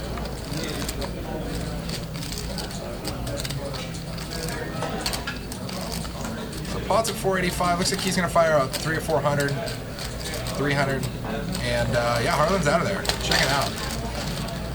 Little did Kyle know he actually had the best hand. Hell, if he checks and lets Harlan bet at it. But how are you going to do that in flat call with queen high? Yeah, no Kyle. Who's a mind reader? Yeah, nobody's a mind reader, but He's gonna leader check fold. yeah. Oh, fair. But that's one of those classic scenarios where, you know, everything, all the cards are on the table, you're sitting there in the river, and you know that the only way you're going to win this pot is to bet it. And so he correctly did and got Harlan out of there.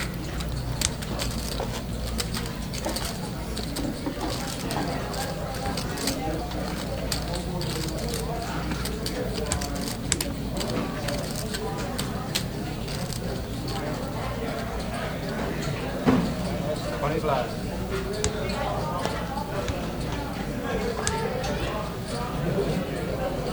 25. Is that a live straddle, I think? Oh no, raised to 25 by Harry. That might actually be a straddle. That's a straddle. Yeah, definitely not raising king 6 to 25 under the gun. We're going to go with straddle. Raise it up, make it 60, 65. And here's what's funny here. We talk about, you know, I think I mentioned before about Peter, and I mean, I don't want to say we have Peter group, but like we mention, you know, often how Peter's one of the, you know, more tight, aggressive, snugger players at the table. But we've also mentioned, like, it seems like sporadically that Peter was just going to step way outside the box and pick some, you know, weird hand and go after it with, like, Yeah. king 3 suited here. Yeah. All of a sudden it's like, oh yeah, and by the way, I'm all over I have this. some king 3 sometimes. So he's super dominated by Harry, and the funny thing is obviously Harry also with not a stellar hand here, just fires right out into Peter with no fear. Fires 80, and Peter's out of there. Harry with a stop and go. Harry's got gears, man. Like you said, Harry's not afraid either, man. He's really goes with his gun a lot of the time. Stop and go king 6, nice. But I really want to see Harry keep. Oh, there's Azan making a little celebrity appearance there. Ozzy. Yeah. I really want to see Harry keep coloring down, though. I really want to keep him in the all red zone. I'm really hoping big things for him.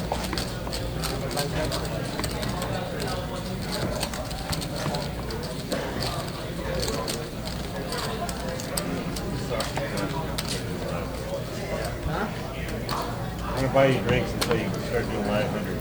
Alright. Not funny, guys. Might throw Live 20. So we got a live straddle on here. And now we're going up to 60. Yeah, it seems pretty standard for the course here. You know, live 20, live 25 straddle, then raise up to 60 so far. Yeah, it was. Messy Wessy 90, welcome to the chat. We are at Stone's Gambling Hall, located just outside of Sacramento, California. Show so me and Mike played. Okay. Weird. It was all lady. He's checking out. Aaron's checking out. Here he's gone. Anthony, call your mother. He's gonna look him up. Look him up. Little heads up action now. Anthony and Matt to the flop. Ace 10 versus 7s. Where's that Ace 10-7 super train wreck flop? Oh, not a bad flop for Matt here. So Matt's still with the best against Anthony's 2 overs, and also has a gut shot straight draw as well. Queen peels off, and Anthony's going to check it over to Matt. Pot's at 55. Matt's going to. Oh, Pot's at way more than 55. Oh, Pot's not right because he raced a 63 flop, so Pot should be about $130, $140, somewhere in that range. And he bets 80. You bet 2, right? So Pot's around 210, and Anthony's going to check out of there. You bet 625. Say I bet 5. Greedy bastard. Yeah, I don't have like things at all. Gotta get closer to the mic. Gotta lean in here and do the movie preview.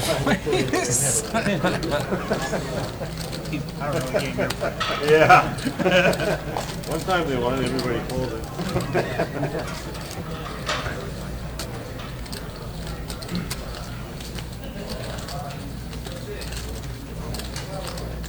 Coming around.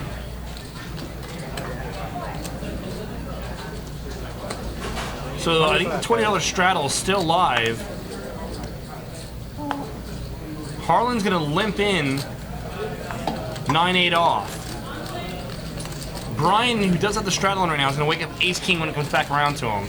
Super fatty. Sasha, who's literally just walking on water so far tonight, he's gonna pop it up to 60 bucks. Put your cards in the reader, Sasha. Sasha likes to leave a little mystery in his game, man. He doesn't like to put his cards on the reader till halfway through the hand. Oh boy, let's get him.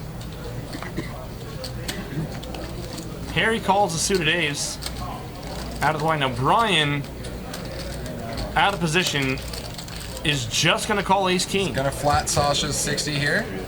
And then you're Brian's gonna have, hand is very under rep right now. yeah. And then you're gonna have 4 players going to the flop here. They're in there. 3-5-5.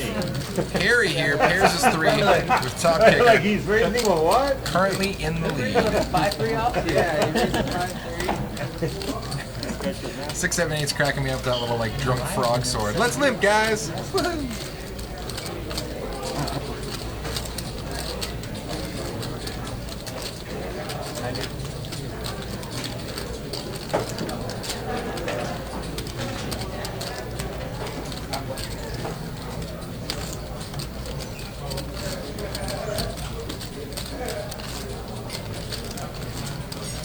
So 90 to call for Harry here.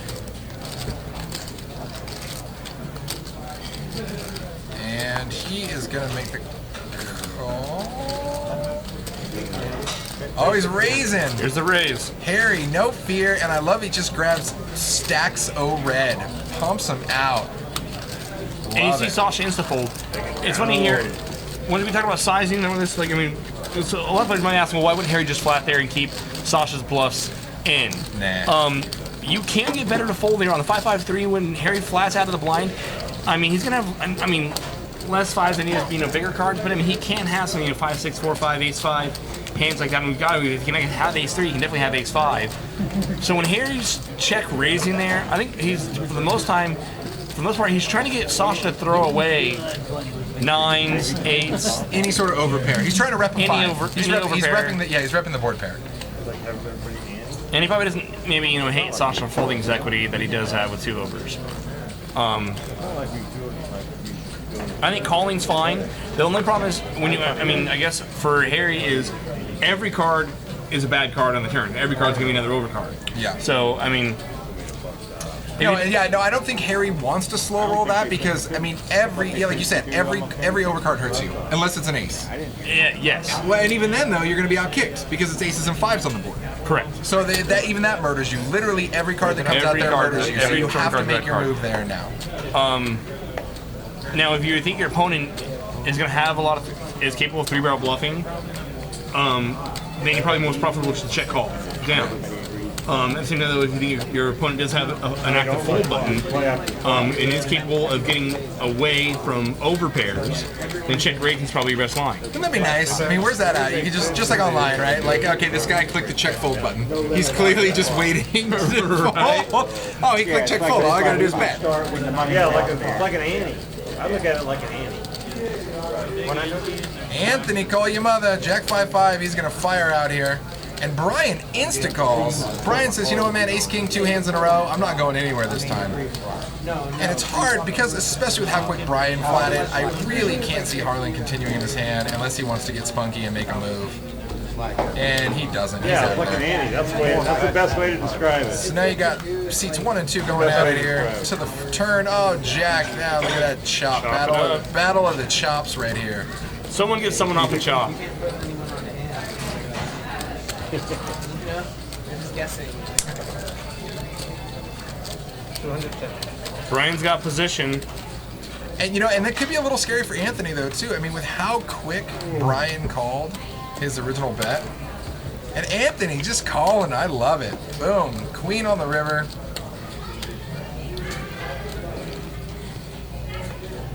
Check, check. Ace 10. Brian's thinking like, man, how you gonna look me up with that? That pot should have been mine. I don't even want to chop it with you.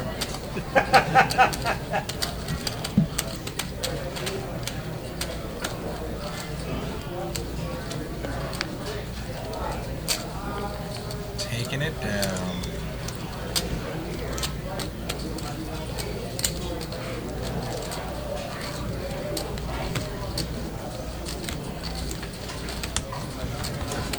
Yeah, I'm definitely going to be here for that Twitter roll because I missed out on the last one. The last one was fun. I think it was here like a whole 35 minutes. I think I had like 6 mimosas. 6 mimosas? I'm in. Oh yeah, that's right, because they do unlimited mimosas in the morning, huh? Well, I was having unlimited mimosas, put it that way. I don't know if they were doing unlimited mimosas, I don't but know. Jake was definitely I don't know if it was a thing, but it was my thing. Jake was barreling mimosas and barreling chips. So if that Twitter roll is any indicator of the next Twitter roll, make sure you come on down. Oh man, I love it. He's like, I raise and I drink. I raise my glass, I raise my Dealer Kings chips. will do 25. Yeah, we never do 100 on repeat. Dealers keep all of their own tips, Do 100 back to six. which personally I prefer. I mean, I think that generally speaking, if I'm tipping a dealer, I want that money to go to them because I'm tipping them for a reason. You win one of those Personally. and makes your whole night. So, Ghost of MSO, what do we think of the check call, open jam river? That line, super polarized because you should have nothing but boats there. Nothing but jacks. Like, if you're referring to the previous hand, if you go check call, open jam, or jam river, you should have like super strength. It's a really great to do on boards that have like on other hands and boards that have like missed draws. When you do flop a nut type hand, go check call, and then when the draw misses, it's like super just like stuff the river, and it looks very very very bluffy, and you get called by all sorts of weird wacky loose hero hands. Yeah. But then again, to do it as a bluff, it really hurts when you're repping the hand, the hand that Dylan actually has. That one stings a lot. It stings a lot of it. So, actually. yeah, a lot of it. I mean, I try to limit myself to repping the hand the villain actually has, and it's no more than 2-3 times a week. That's it. I try to. Doesn't always play out that way.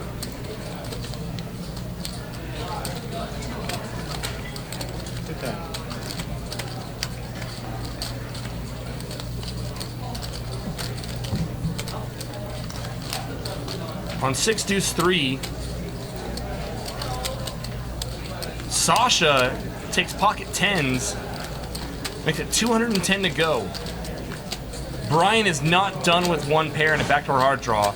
Harlan, one pair backdoor clubs, backdoor straight.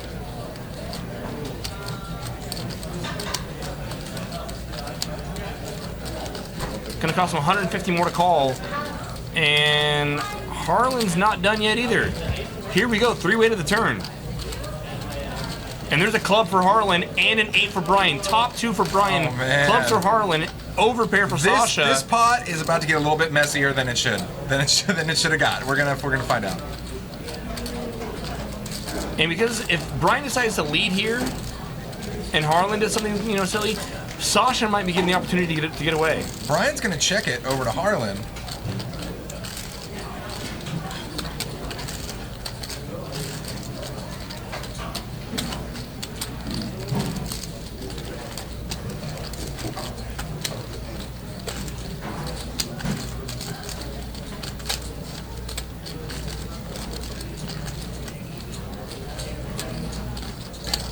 Sasha figures that he's gonna have a lot of hands like 5 or 6-5, 6-4 hearts, and he can get value from all those hands. The white one's in, damn it. So he checks it. So Sasha pots at 750. Let's see what Sasha fires out here. 405. A little over half pot. And we talked about the check call jam line, or check call stuff it. And this would be a great line for Brian to take if hearts brick out. If no heart 5 or 4 come off, it'd be a great line for Brian to go check call, lead. Now he flats. What do you do when you're Harlan? Harlan insta-calls. Harlan or did he say all in? I think he insta-called. He flicked a chip in. He flicked a chip, so I think he just insta-called. And there was no hesitation there. I'm thinking anybody else has got to be putting him on a straight draw, flush draw, something like that. Oh, and Harlan gets there. Oh, wow. In Spanish. Harlan unstoppable. Man, look at that. 2K. And now it's gonna be really hard for Sasha to get value from worse. And it checks through. Harlan is thinking, why did I check it? For some reason I'm questioning it. Harlan doesn't even want to flip it over. He's like, watch this. Harlan says I have the nuts. It just trust me. I don't want to show it. Oh, but he's making everyone show. That is sick. Everybody's like, God, we're so far ahead.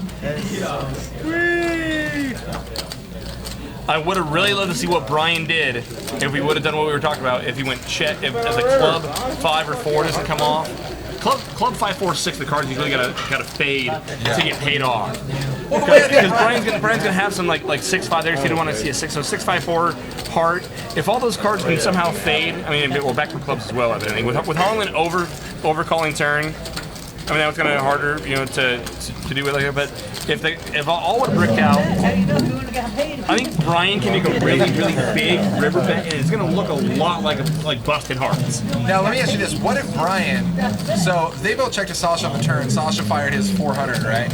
What if Brian jams on the return there? What if he rejams? Harlan can't call that. I think Sasha gets away. No, Harlan can't call. Which and then Sasha. I take it back. Harlan might just say, "Screw it, I want to ruin your day." And the oh screw it calls are very real. Those things happen. Generally, they're called the oh F it calls. If Brian check jams the turn, I think Sasha. I don't say an easy fold, but I think Sasha can definitely fold because if he was going to take the hey, I got a big draw. I mean, at that point, Sasha's still only beating draws. Yeah. If he was to do that, then I think if he was going to check raise bluff a draw, he probably would have done it on the flop, not waited to the turn. Even though that's a stronger line to take, check call, check raise. It's also much riskier line. Yeah. And so I think if Brian was going to check raise hearts, he would have been more likely to do it on the flop. So then at that point, I think Brian has less bluffs from Sasha's perspective. He's got less. So if he were to check raise the turn, I think Sasha gets away. Oh, I think Sasha gets away for sure. But at that point, my question was Harlan. My question was Harlan. Does Harlan make the oh screw it call and I'm just going to ruin your day and I'm going to poop in your cereal? I think Brian's got enough back where if Brian would have checked. I think if Brian checked jams, Harlan folds. If Brian checked raises to a little bit more sensible amount, I think Harlan calls and just ruins his evening. Yeah, yeah. And Because Harlan's that kind of guy. that would ruin my evening a bit too. I'd be like, how do you call there? And then I'd say nice hand, but we all really know I didn't mean nice hand, and then I'd walk away from the table. Oh man.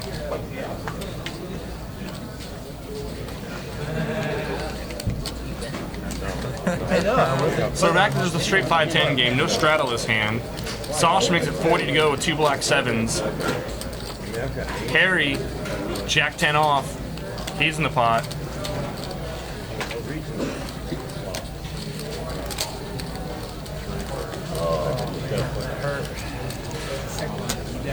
Yeah, Brian, that hurt. Brian got there and just couldn't hold on. Man, lucky, I mean, it's kind of lucky Harlan checked and didn't value bet it. If Harlan value bets the river and Sasha folds, Brian might be tempted to just make a, oh God, I hope I'm good here call. If Harlan just value bet it just right. I mean, considering Harlan really wasn't the aggressor in that hand. He might, and that's why, then Brian might, Brian might figure Harlan for busted hearts. Yeah, yeah. You can't put him on running clubs as a read, that's for sure. So all diamonds on the flop here. Peter flops the Stone Cold Nutskis. And the checks around. Peter's going to start getting some value out of this here.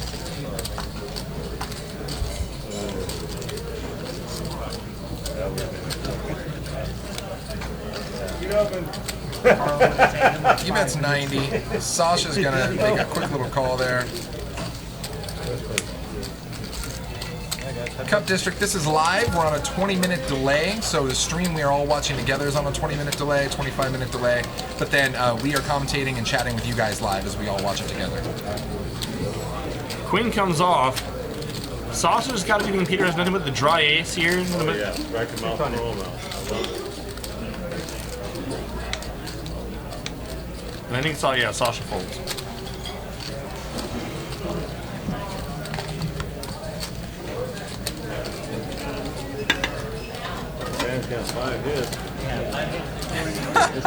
Master C taking this super classy poker player line saying, I just choose to berate anybody who beats me to a pot, or beats me in a pot, and then blame the dealer, and then cuss out the floor man, and then get dragged out by security. Playing poker's hard. It's hard to play long sessions. Playing poker's hard. And GTO, absolutely. Oh man.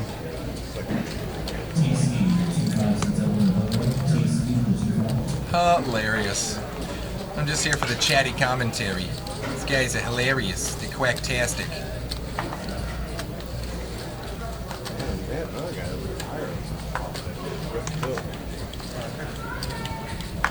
Alright, back over to Harry.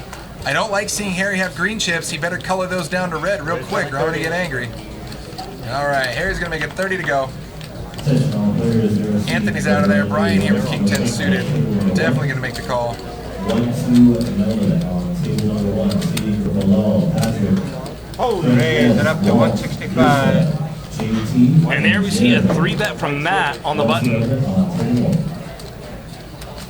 He thinks Harry's light, and Brian and Harlan are never strong when they just flat.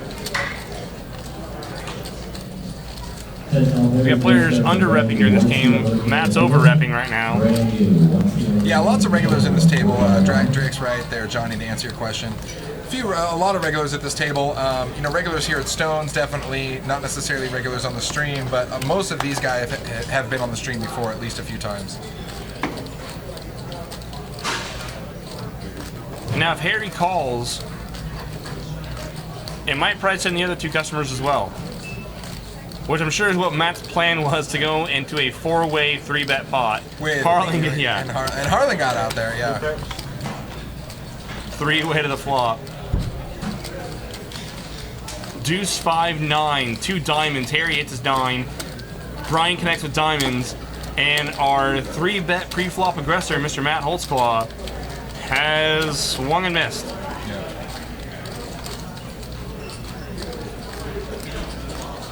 Brandon got a job. I like the name. Congratulations. I hope it's true. But honestly, a lot of the food promotions are generally like in the early mornings and stuff. So if you're going to come play a tournament and you're going to go out and buy breakfast, it's like, well, I might as well buy breakfast and pretty much almost have a free tournament at that point. Why not? Map at 245.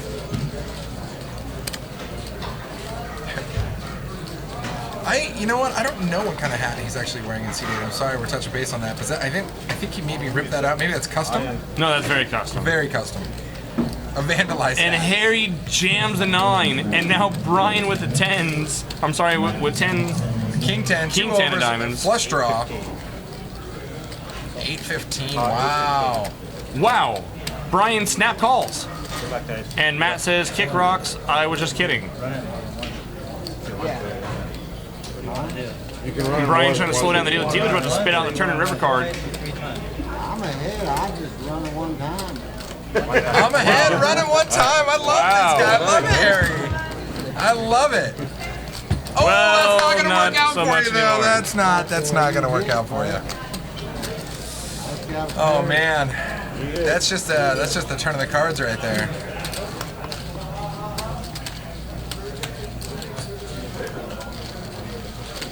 And Brian stacking chips.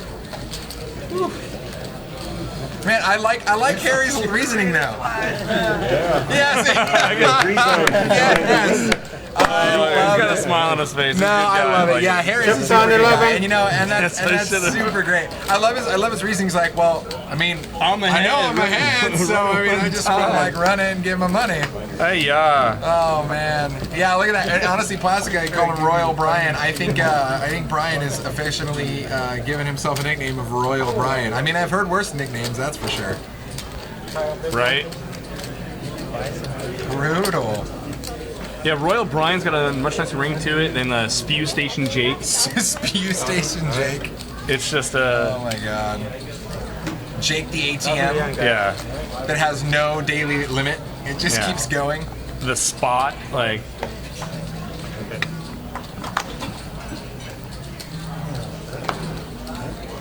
30. Raise it to 30, guys. and Oh, the classic. I love this. Before you, when you're already involved in the next pot, before you get your chips brought to the table, and you just verbally start betting. We've all done it. I love it. You're like 30, 50, 80. You're like, I hope I actually win this pot so I have chips in front of me and don't have to just give away chips when they come to the table. so the graphic shows that Brian raised to 30. We actually know that it was Harry opening the pot. We don't have his name in the graphics right now because, well, I assume that he wasn't going to reload. We know he's got the ace-9 of clubs, I believe, so top pair backdoor clubs for Harry. So real quick, I'm Levinson has a question. Say, hey, is there any times where it's more positive EV to run it more than once? Or is it strictly for lowering variance? This was a debate a couple weeks ago in a game, and it sounds like it's still a debate from you, the way you're answering this. it's always, in my opinion, plus EV to run it multiple times. For the reason being is that you're going to run out closer to your true equity in the hand.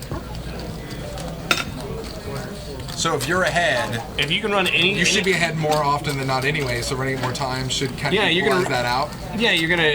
I mean, you're gonna. Like, I think this goes back to. I think I made a comment which I was wrong about stars having equity chopping if you wanted to earlier, which evidently is not the case. But the more times you run, I mean, it really is you're recreating scenarios. So running it, hey, if I get it in this in this scenario, X amount of times, I should be good for this percentage of the time. And what you're gonna do is you're gonna realize you're gonna run closer to that true percentage of where your equity is really at. The more you run it. And so if you're a good player and you're getting it in good, then you're going to reduce your variance, and it's gonna, we're gonna run much closer to how you're actually. Your results are gonna, trend toward how you're actually playing versus how you're running, so to speak. Always run it multiple times. That said, I would prefer to run it 3 times than twice. Twice, pots just chop all the time, and someone's got to lose. I don't care if anyone wins, but this is poker. Someone's got to lose money, right? Yeah. Right? Yeah. So I like this. So we were talking about Brandon got a job in there, right? So he literally went and changed his name to Brandon Has Money for Poker, and he's back. He's back. He's like, I got the job a while ago. I need to invest in a more updated screen name, so he came back with that. I love it. Oh, Make sure you click awesome. that subscribe hard on both those accounts there, buddy. Welcome back. All right, so Aaron here with top pair. The equity doesn't change. That's not what we're saying. The equity changes, but you're gonna realize the results are gonna trend closer to what your equity is in the hand. Oh, look at that! In those 6 on the spots. turn. Bingo, not bango. that your equity doesn't change by running it once or twice. That's not what we were saying. 105. So here we go. So Harlan wakes up with 2 pair here on the turn now, and Aaron bets 105, putting the pot at just about 300 even. But it also completed the possible heart draw. So Harlan's trying to figure out, do I flat here? Do I raise? And that's what we say when Brandon has money for poker. That's what he says running twice is variance reduction. That's it. That's what that is. That's reducing your variance is running closer to what your true equity is in the hand. And Harlan's going to make this raise, and I actually like this raise by Harlan for a variety of reasons, but one is it's either going to get the non-flush to fold or get the guy to tell you if he has a flush by 3-betting you, because he can put you on a flush too, and it's just easy for him to fold if he doesn't have the flush. So regardless of Harlan actually having the 2 pair, I like his raise there.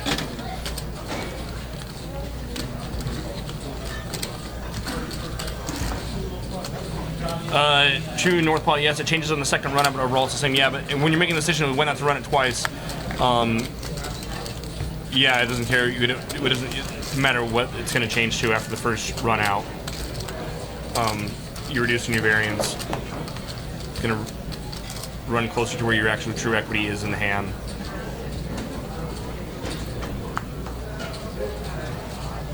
To me, it's all good. Something it's interesting that we're not running it twice. I think it's good for the house too, because I mean, there's a reason why you see small card rooms that spread low stakes games have really small cap buy-ins where you only buy 40, 50 bigs at a time. So you'll see a 1-2 game where you can only buy in for up to 100 at a time. Yeah. Where houses that will spread 1-1 games even where you can buy in for 50 to 100. And the reason why they do that is they're protecting the players from themselves. King 7-10. Opening it straight for Brian. Matt's got backdoor hearts. Yeah, with ace high. Yeah, I know what you mean. You're protecting him from themselves, protecting from just massive spewing of chips like you're really good at. Yeah, exactly. But it keeps games going. If someone can buy in for 100, get felted, buy in for another 100, get felted. You should have players in the game. As long as there are players in the game's running, which means tables are getting raked, which keeps the lights on. It's this beautiful room, this show, all that kind of stuff. It pays the bills. Yeah. Dealers have jobs.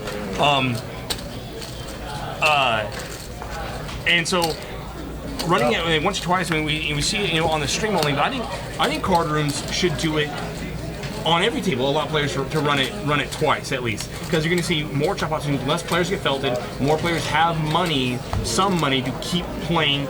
Games go longer. It's good. It's better. So really, for the house. The positive EV is for the rake. It's for the house. Which is the house is part of the poker. No, exactly. No, yeah, it is. We're okay. I mean, come on. Let's just face it, guys. We'd all be in like people's basements if we weren't. It's positive for the players because you reduces your variance. It's positive for the house. Keeps games going. Positive for the losing player because they get some spring of life and hope when they get it in messy and bad.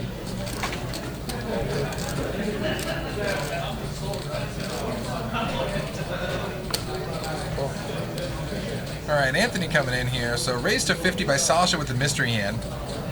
Harry makes the call with 7-9. Anthony coming in with 3-4. And Brian's going to call as well. Look at this. 5 players to this pot. 8-6-5. Bingo bango for Harry. Merry Christmas, buddy. Super stone cold nut right there, straight on the flop on a nice rainbow board for him. Check, check. Check over by Brian as well. Go back to Sasha, the original raiser. And he's definitely going to put out a solid C-bet here. Another $100. Oh, $1.25. Pot's at 250, so he's going to bet exactly half pot.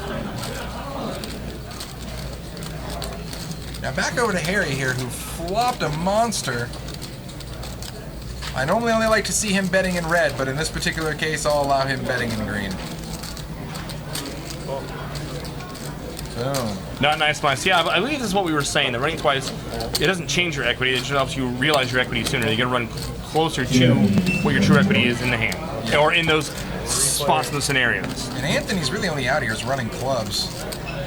That's not going to help. You got pretend hand. You can pretend that card hit you. I do it all the Well, time. actually, you know, the funny thing is that actually improves Anthony's hand a little bit because now he can also catch a wheel. So now he's actually got this weird double gutter straight draw. I mean, obviously we know the top end's no good, but he's probably thinking the bottom end would be a super sneaker if a deuce peeled off.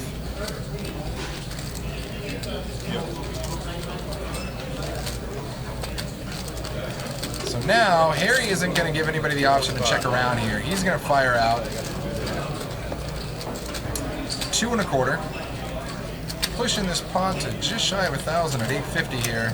I'm not going to fault Anthony if he calls here. He's got to feel that Harry has a strong hand, and if he gets there, he can get paid off.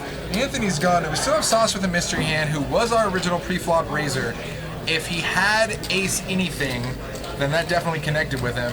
If he had ace rag, which I don't really see him raising with, he could have 2 pair. Wow. Oh, all in snap call. Wow. Oh, wow. Wow, wow, wow, wow, wee wow. Wow, wow, wee wow. Okay, well, that's over. And still the absolute nut. What a monster. Blitzrag asks, why is Harry betting? Nothing threatens his hand. He's not betting for protection, he's betting for value.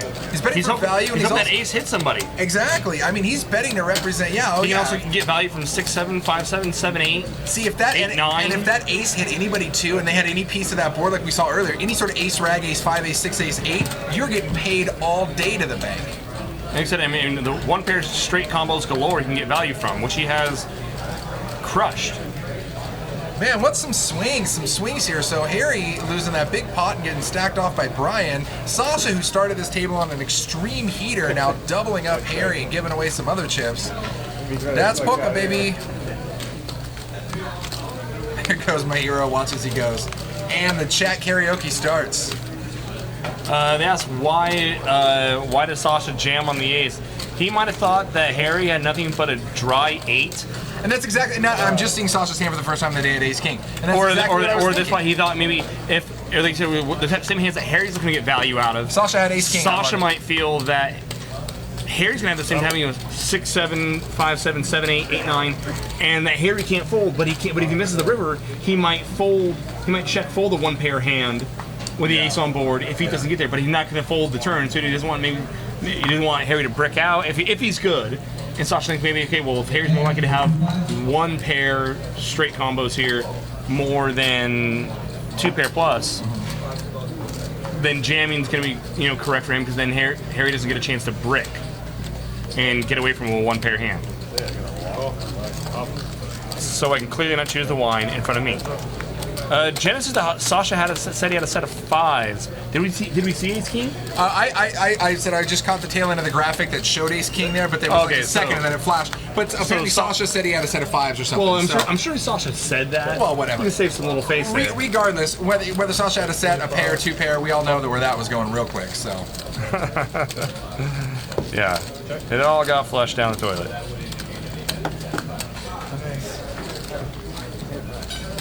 Now, somebody made a comment earlier about sometimes you can tell the game's running slow and the players are on their phone.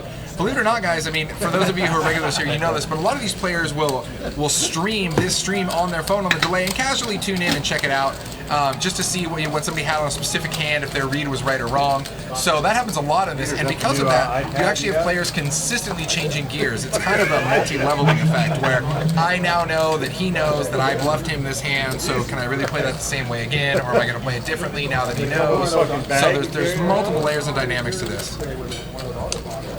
So you've seen those chip stacks kind of sort of... Or they're on Tinder. Yeah, or they're on Tinder. Yeah, so those chip stacks start to even out now. Now, a couple of the top players here all was sitting about 3K, plus or minus a few hundred.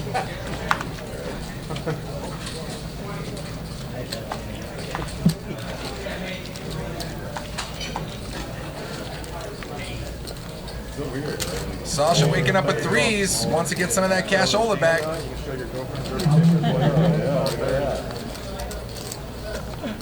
And he makes it 30. Aaron calls with his 8s. Double Aaron's going to make the call. Harry is going to raise? Not too much.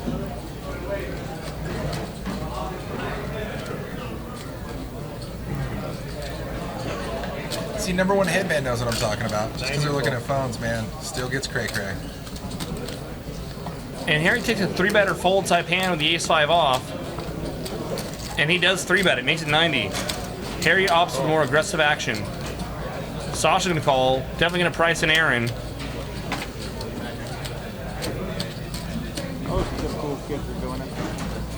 Yeah, that 3-bet is just a begging for a little pot builder there.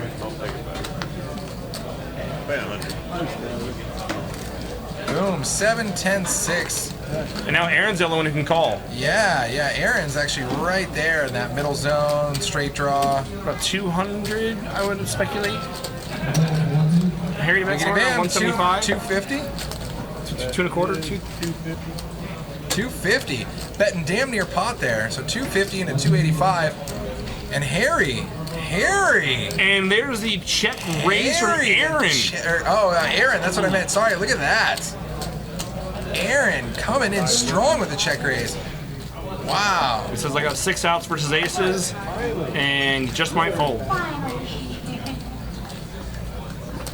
You're working hard, bro.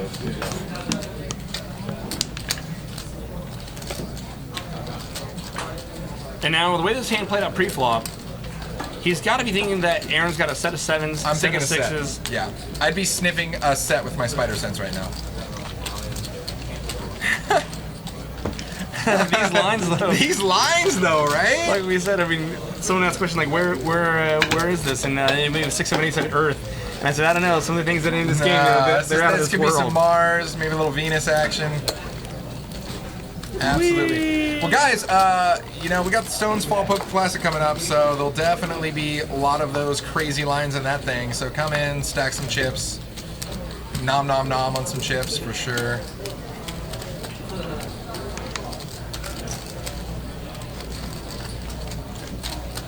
Number 1 hit, man. I don't know if Reggie was on Grindr. Just remember him looking at his phone after he lost that Royal. That was a sick hand. That was. That was the 4s versus aces versus Royal draw. So nasty. So nasty. And Reggie turns the boat too in that hand. That's so sick.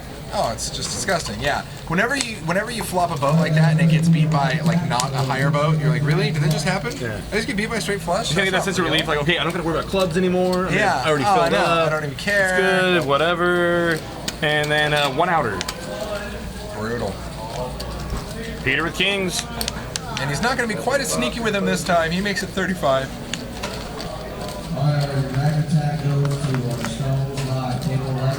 Oh, nice. We got a rack attack going on, and our Stones Live table just won it, which means you guys are going to see it in about 20-25 minutes. And boom. Pair of 6s on the turn. Harry's still open-ended. Harlan's going to take a stab at it.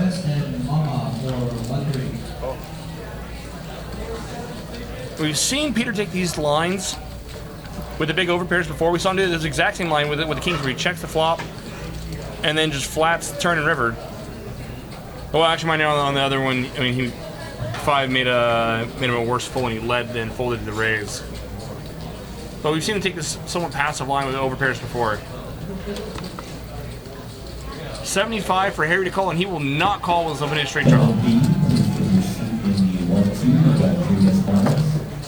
4 on the river, and Harlan gets there. Wow. Harlan with those weird little straights.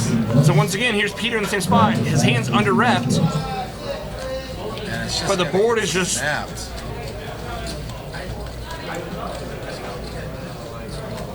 The board's pretty scattered. It does complete a possible hard draw. Flush is good. Listen to Harlan. Oh, man. Oh, so Harlan. brutal. Such a slow roll. I love it. Flush is good. Oh, man. Oh, brutal. Harlan. Brutal, man. Look at Peter just shaking his head. He's like, I love it. I Peter don't with want the kings smile anymore. and the I head just don't want shake. the He's kings like, dude, anymore. I'm done. I'm done with kings. I don't want them. I don't want any part of them. At least Peter laid down those kings last time, though. That could have been a little bit more costly for him, for sure. Knit pokers, the salad was expensive tonight. Oh, man. Hey, So much needling. I mean, everybody's arguing why, him checking the flop. I mean, yeah, I mean, it's not, a great flop, when I mean, that flop's pretty coordinated, but at the same time, you can get value from so many worse hands.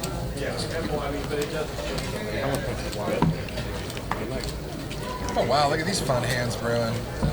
Some deuces, some sixes, some 6/8 suited connectors. Let's get in there. Action on Harry with the ace-9.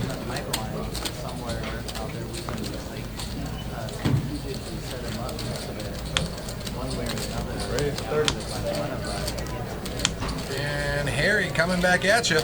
Make it 30 bucks.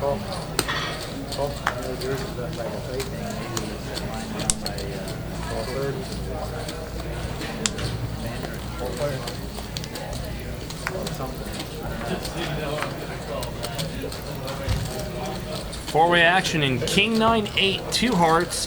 Harry hits his 9, takes the lead. Harlan spikes an 8. Matt and Anthony both missed their pocket pairs. That is 90.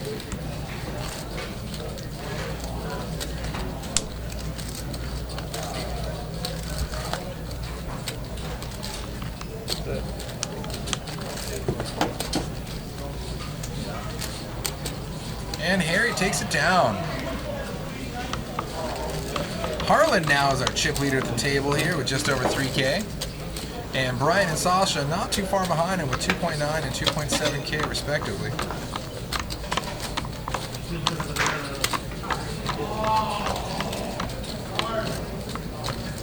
Let's get the other end strategically figured out. Like, what would be the best way down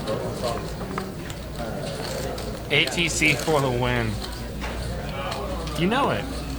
Always.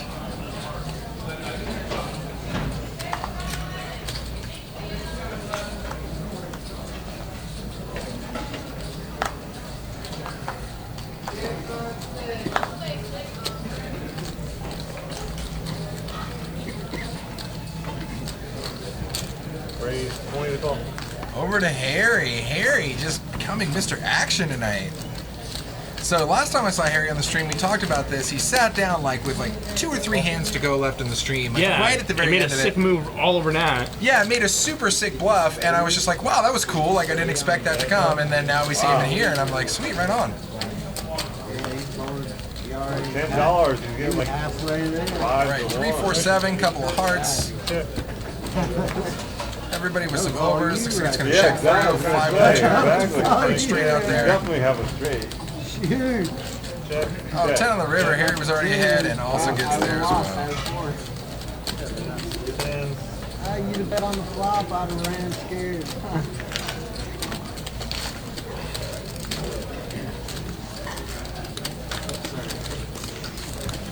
TC, 2527 Minnesota. TC, 25.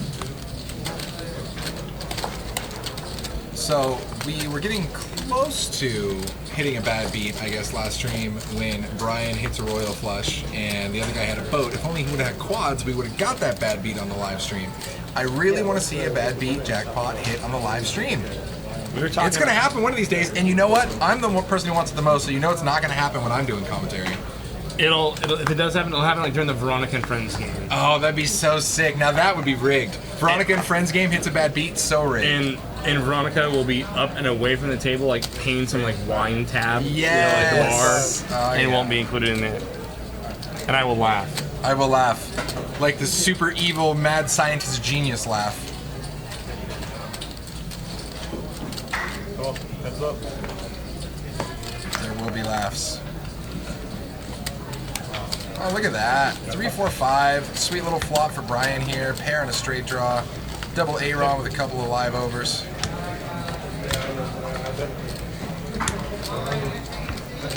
Huh. On Lyman Sunset, we wanted to hit so we get some of the tips. You know, I didn't really think about that, but I mean, yeah, if you want to pay our bar tab, I'm in. I'm not going to say no. That gets deep sometimes. That gets real. That gets real. If Jake's barreling mimosas, that could get pricey quickly. The truth is, they've just been like feeding me like stale orange juice for my own protection. This is true. I'm giving the They're Jake. like, wow, this is a really strong mimosa. They're like, it sure is, son. It sure is. Sure is. Just tell him there's booze in it. He'll love it. I love it.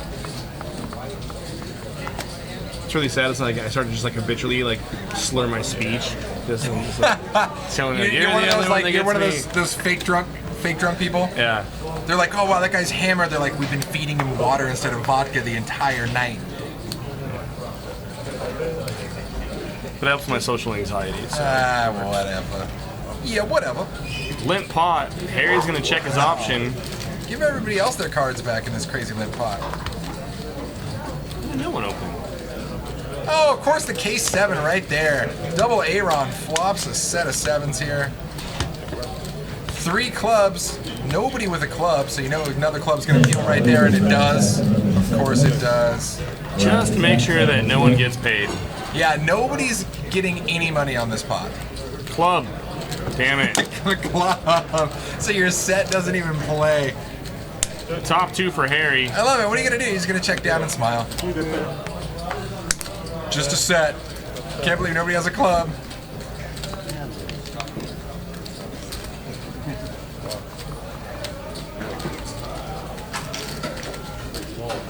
Thank you.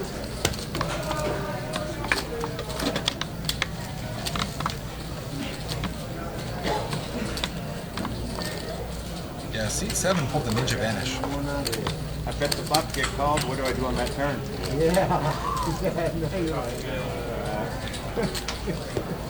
Check call, hope for a pair. I'm thinking the same thing.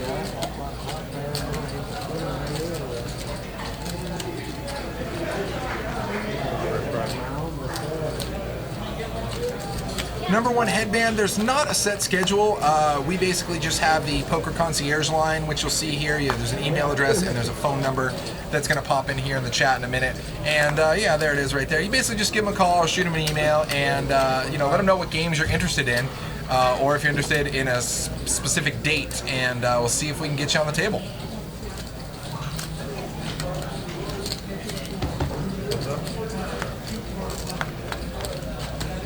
Or just come final table any one of our tournaments and you're guaranteed to be on there. Easy money. Well, I'm sorry, any of the bigger tournaments, like the last Sunday of the month, or that Stones Classic tournament coming up. I thought they were bringing like the high roller. Justin put something out on Twitter about bringing back the high roller. Now, what was the deal about the high roller? What was it? What was special about that tournament? It was a $1,100 buy-in. Oh, sweet. Okay. 100K guaranteed. Gotcha. Do they accept pesos or socks full of change? Brian in seat 2, he won it. He chopped it up. Oh, nice. Yeah, him and Jen. Yeah, in the high roller tournament, I think they were running some satellite series too to get into that as well. Yeah, they did. I busted 7th, 6th. Oh, look at you, high roller. Something like Not that. as high as Brian. So yeah, there you go. Nightbot's going to chime in on how the cards work. They work off wafer-thin RFID chips that are in each of the cards, and then those little Diamond Stones logo pads you see in front of each player actually have little readers in there that read the cards. And that's why sometimes, even when a player has a pocket pair and they're perhaps looking for their set to catch up to somebody else, but our graphics show 0 outs, that's because our muck pile is also reading the RFID chips. So if people have mucked 2 kings and somebody has pocket kings and they need a remaining king, it will show 0 outs. So obviously the players don't know that, but we know that here, that you can be in a rough spot and literally drawing dead even if you think you're not.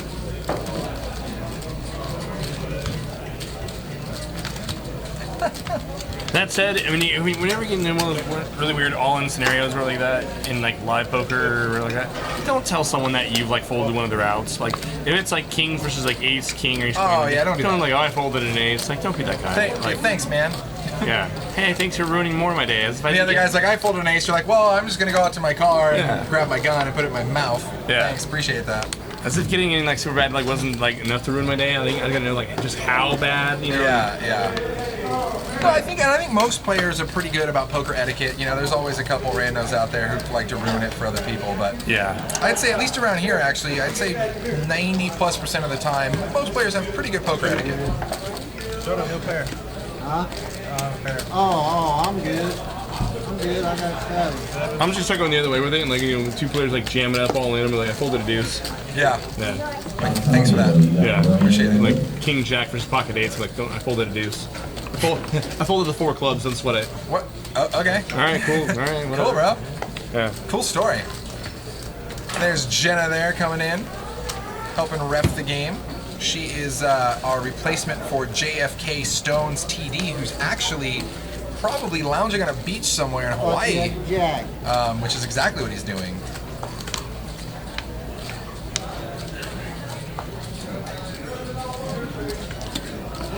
Do you guys ever get annoyed when people say I folded queen deuce when queen deuce? That's, I mean, there's a lot of little poker pet peeves that I'm sure not just I, a lot of people have, but that's one of them. It's like, oh, the guy's like, guess I should have played my 9-4. The clock comes down like 9-9-6, and like, just stop. No one cares what you folded. No one cares what you folded. Doesn't matter. Stop being results oriented. Start thinking about the game. Play better, or even better yet, don't. Better yet, never mind. Ignore all that. Play your 9-4 because nines are running hot today, or like something stupid like that. Just do that, please. Never mind. Don't listen to me. Just do it, please. Don't listen to the first one. Listen to the second I want all of your chips. But I want to nom your stack. That is annoying. And it's just like, oh, I guess I should have played my queen deuce. Yes, he should have. All right, look at this 4 players to the flop. Show me an 8 and a jack. Potato salad. None of the above. King, queen, 5. So Harry here is going to connect with his queen, giving him the best hand right now. My favorite are when people start out with a bad beat story and they're like, all right, man, so I got queen 4, right? And I'm like, just stop. The story doesn't have to go any farther. It's over. Let me guess. They had like queen jack and they rivered you. Yeah, the board paired and life sucks. I get it, okay? The story's already over before it started.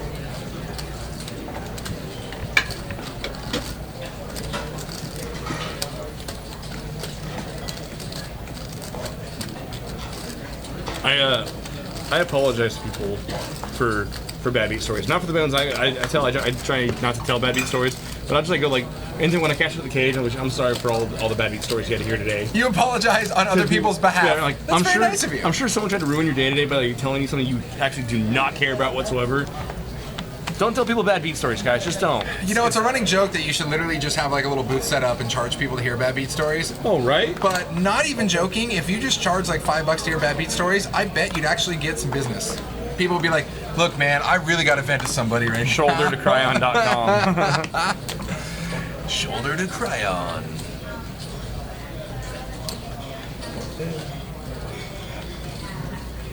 A lot of limpage. Brian on the button.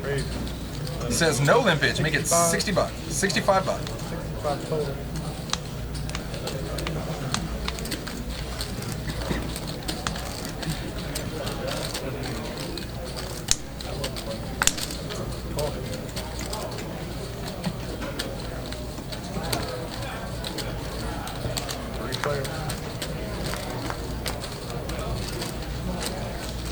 Dueling queen 9s for top pair. Brian. And Brian's totally free rolling against Anthony right here with the redraw to the spades.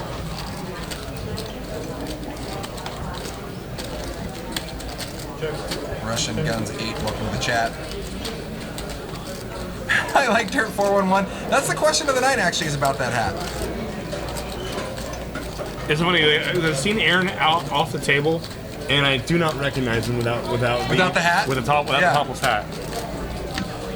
All right, so checks around here to the original Razor Brian, who hit that flop like a ton of bricks, and he is going to fire out $110. Baby say tail, it's not a visor. This is hair, it's mink fur. Many baby seals lost their lives for that hat.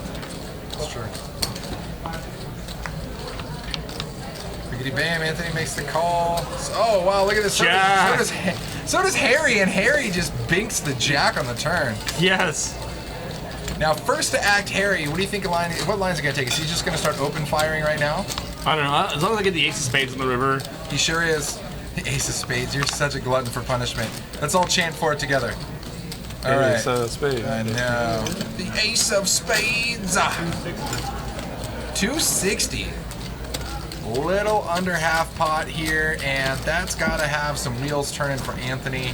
It's not really going to affect Brian much. Wow. Make the call. With Brian behind him, Anthony calls, and now Brian. God. It's just all. What about the 10 of spades, right? To give Anthony a straight as well. Oh, Queen's in. Oh gosh, why? How? What? I blacked out. now What just happened? Good The Lord. board's a one-liner to straight. This is like a scary, weird. It checks threat. through. Everybody wanted that to check. Nobody wanted to bet that or have to call that. Look at that. Oh man. Oh. Yeah, it's a tough one for Harry there, but man, I love Anthony. Just see Brian's hand and instantly start laughing how he somehow chops that pot when Brian was so free rolling to spades. Anthony drawing to chop. Wow. Gets You there. both got 3-9. You both hit queens and 9. Wow. And it's a sick board though. I mean, because the 9-10, Jack 10, the Queen 10, the 10-7. It's all there.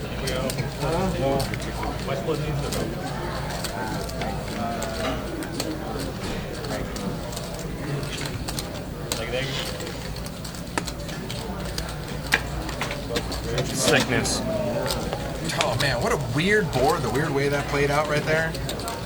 Of course Harry hits the jack on the turn, and then how do they river 2 pair? Bad thing is, I shoved. Plaska was speculating whether or not either one could have bet Queen 9 and taken it down.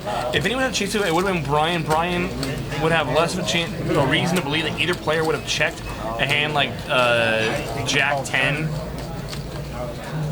to him, just for those reasons, because just like you saw, it's going to get checked back so often. So getting, I mean, really greedy there with the Jack 10 would have been, I mean, kind of suicide.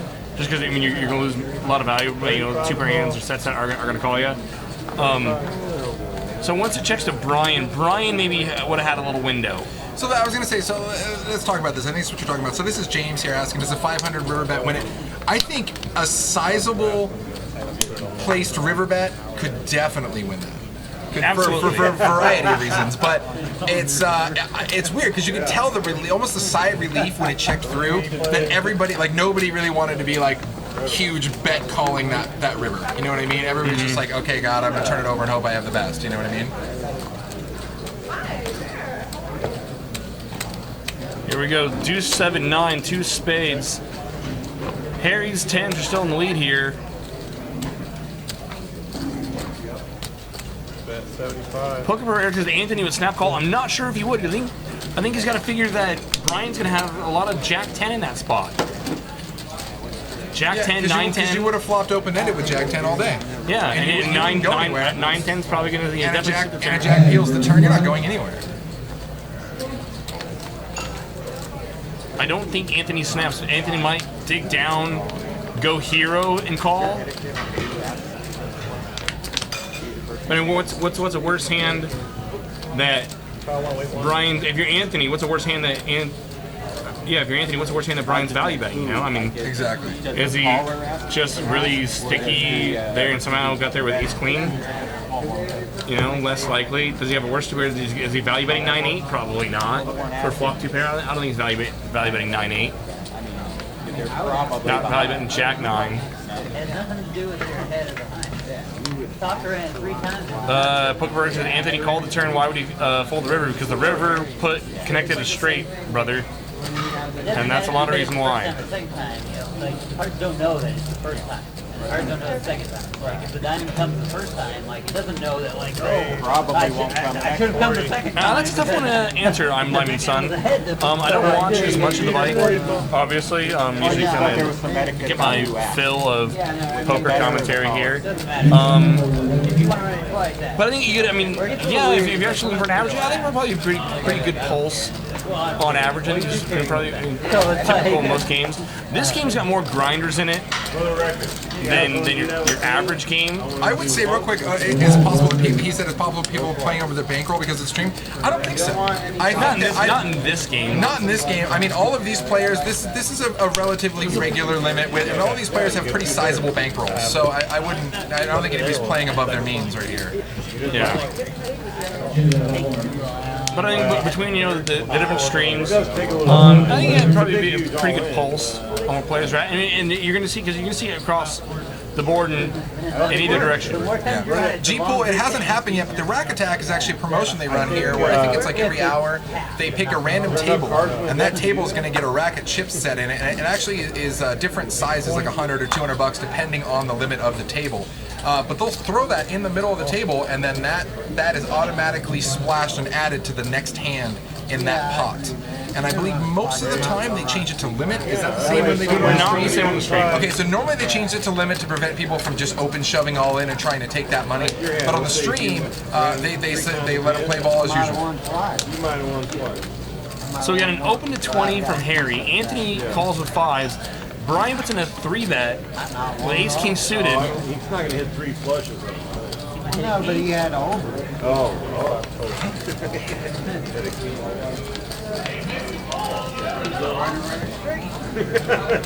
Well, that wouldn't be big.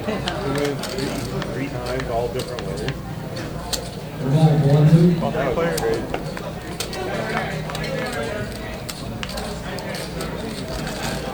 All right, look at that board here. Brian with the royal flush draw. Another royal draw. Oh man! I hope he gets there just for the sake of like, hey, I made 2 royals in clubs So for those in 1 of you, week. and that's honestly, I think he's thinking that the gears are turning. So for those of you who missed Monday night's stream, Brian, who you're looking at right there, firing out chips with ace king suited, he nails a royal flush against somebody's boat. And now he flops this flop against boat against faces. I just wouldn't. Yeah, I just would not even be surprised if he had a royal. I'd be like, oh, it's Brian. He always has a royal. How does he not?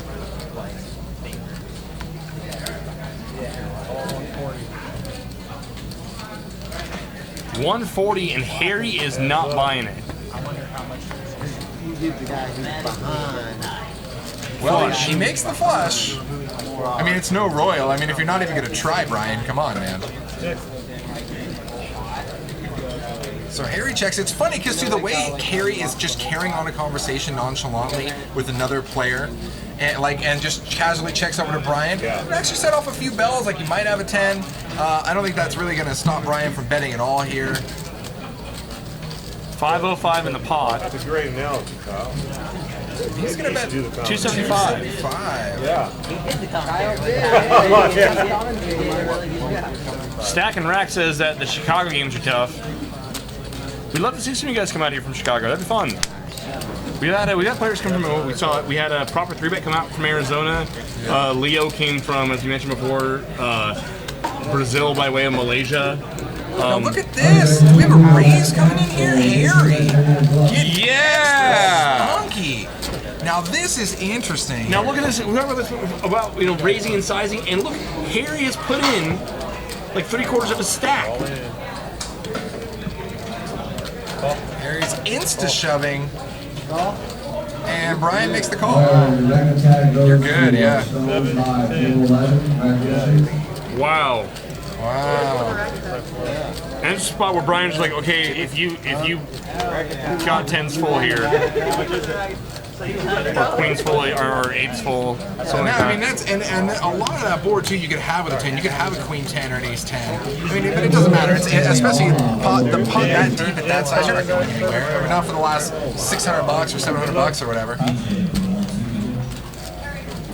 Well, tonight was not Harry's night, but I'm sure this is not the last we've seen of him on the stream. No, kid's got moves. Absolutely. But like we talk about that, players, sizing when someone 3-bets or when someone raises and they put in, 3/4, 2/3 of their stack. Usually it's super strength. Yeah. And we just saw that from Harry. Harry check raised the turn, strong by itself. Check raises, well, it looks like about 2/3 of his stack. Yeah. Also strength. It's funny because I could actually see Harry, like Harry, I could see Harry doing that with a boat as well. You know what I mean? And so that's the way he played it. He represented the boat, and I think if in worst case scenario, he was just hoping he could at least blow Brian off, just maybe a random 10 with no kicker, or hopefully a boat or a small flush. But that was not going to happen.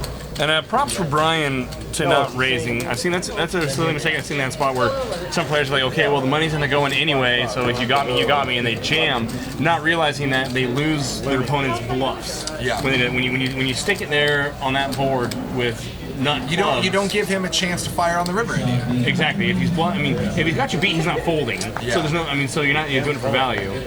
Yeah. But if he does have a couple, if he does have some bluffs.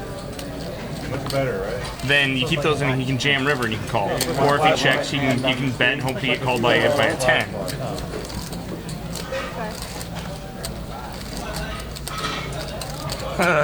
Sorry. The chat's wonderful.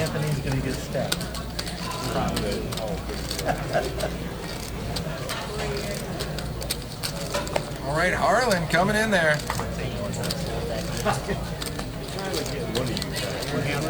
I think Harlan's just kind of bored, hasn't really been in a pot in a while, and he's like, we're going for it. Screw it. I'm just gonna make this crazy bet here. Oh, why? Because it's a splash pot. So this is the splash pot so right here. So there's an extra $200 in the pot. See the 2 stacks of red there in the middle G pool? This is what we were talking about. So it's already 200. So and this especially in the live stream because look at there's this. still no limit.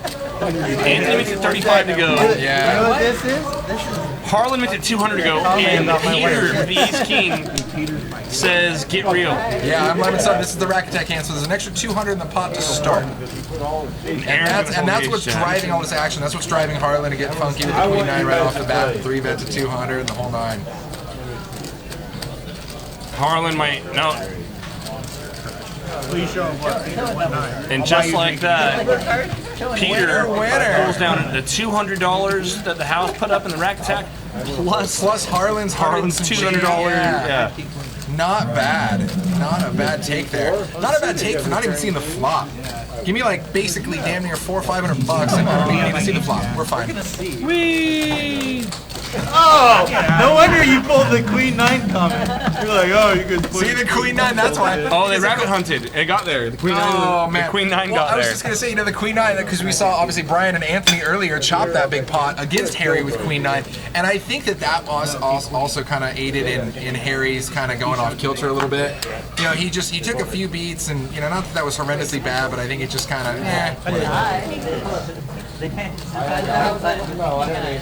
And now Harlan, he picks up the Ace King. Man, I could have went all in. My hands are definitely good. I think there's a $20 straddle right now. It is a $20 so yeah. Brian straddles for 20.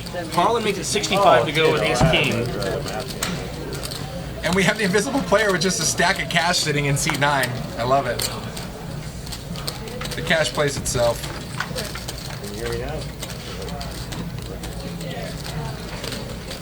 And deuce, king, queen. Yeah, king, queen, deuce. So Harlan here flops top. Brian doesn't really have a whole lot to look him up with here. Yes, Lyman Son, there is a royal flush bonus. I like how Brian just laughs at Harlan's bet. Like, who does that? Harlan fires out 100 and Brian just looks at him and laughs. And Brian's thinking, like, I'm probably good right He now. shows 1-6. Wow. I'll show you respect, bro. I'm gonna lay down 6 high for you.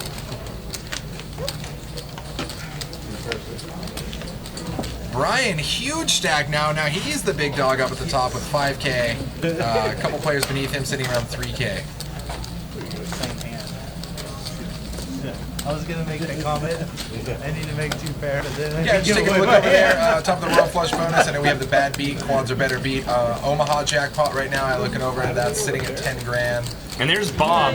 Bob's the guy that we have to thank to making all this possible. Yeah, there's Bob. He is the audio video master of this whole stream right Super there. Twitch streamer 5000. That's actually not your new player sitting in seat 9. That's just Bob. That's and Bob. Bob fires 5K. Yeah. Bob's the best. Raise to 35. Matt makes it 35 to go with the queen 10 off. 3-bet Kyle. Pick the 9 doing 3-bet. Or not. Yeah.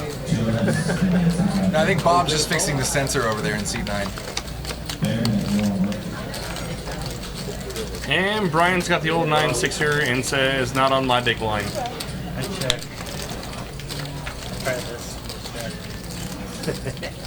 All right, Ace Jack 3, 2 spades to the flop here. So we got a little gut shot from Matt with a couple of overs, way in the lead. And he bets it and takes it down.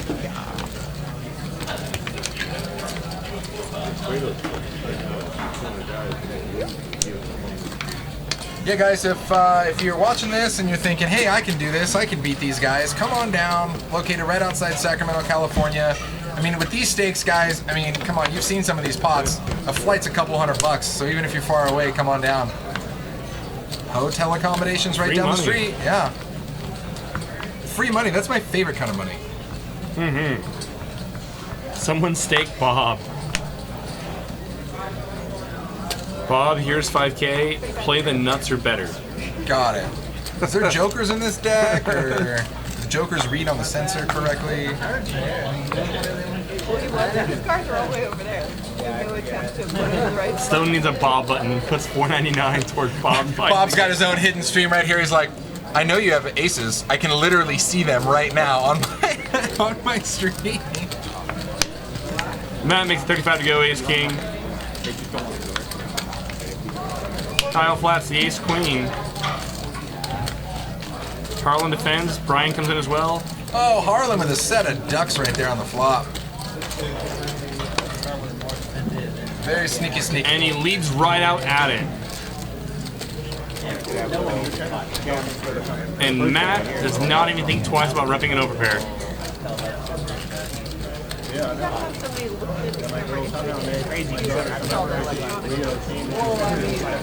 Brian stacked Harry, who was over there in seat 9.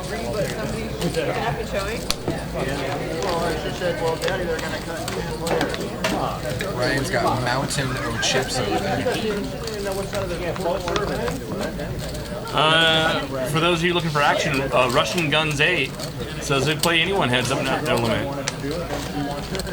No limit, stud 8. No limit, triple draw. What you want to play, brother man? I got a mean go fish game. It's funny, you see Azan in the background there playing at the other table, and Azan's like, hey man, just let me know when this is seat open, I'll just pop over to your game. Let me know. Russian Guns 8, he's ready. Looking for action. I love it. Troll the streams, pick up some action, pot limit Raz. Ooh, that's good. Super Raz. Oh, so good. So good. There's a WPT Deep Stacks pot limit 8 game. Oh, weird. Yeah, it's a traditional 8 game mix, but everything's played pot limit. Wow. So yeah, you're gonna have pot limit stud 8. Check, maybe you pick up a club over Right? there. Wow. Wonderful. Pot limit triple draw. That is just the super... People will get felted in the first orbit. Oh yeah. Oh, of everything. Every new game. Oh, I lost that game. Pot. And felt. Felt. And oh, look at Harry's back. Harry is back. Back, and you're gonna be sorry.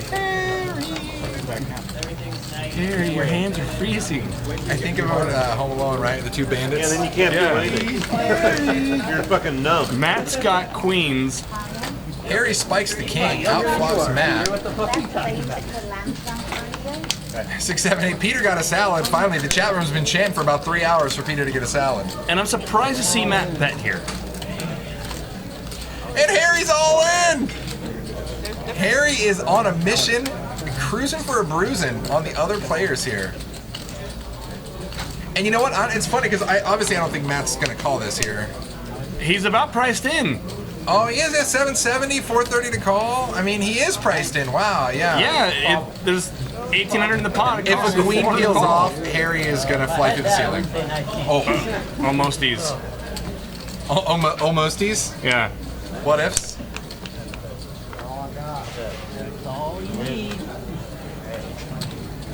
And he gets that money. The thing what I hear from Matt is Harry would have 3-bet ace king pre. So it's hard for Harry to have king queen, though we know he had it because Matt's got 2 queens. Yeah. So it's like, would he really do this with king jack? Would he really just stuff king jack? Well, exactly. If he's gonna stuff king queen, he might as well stuff king jack, right? It's kind of the same hand. Yeah. I was a little bit surprised to see Matt continue c-bet on that board. Although he might feel that, hey, Harry's teaming, if Harry got any piece of it, if he got an 8, he might just not want to fold right now. Yeah, right off the bat, so that pumps Harry back up to 2.2K, so I mean, he must have bought it for what, about 1,100 or 1,000? Bought it for another grand. Yeah, so there you go. It was right a 3-bet pot, took down, all of it. 2 years old, he's one of the most conditioned athletes in the entire world. What is that?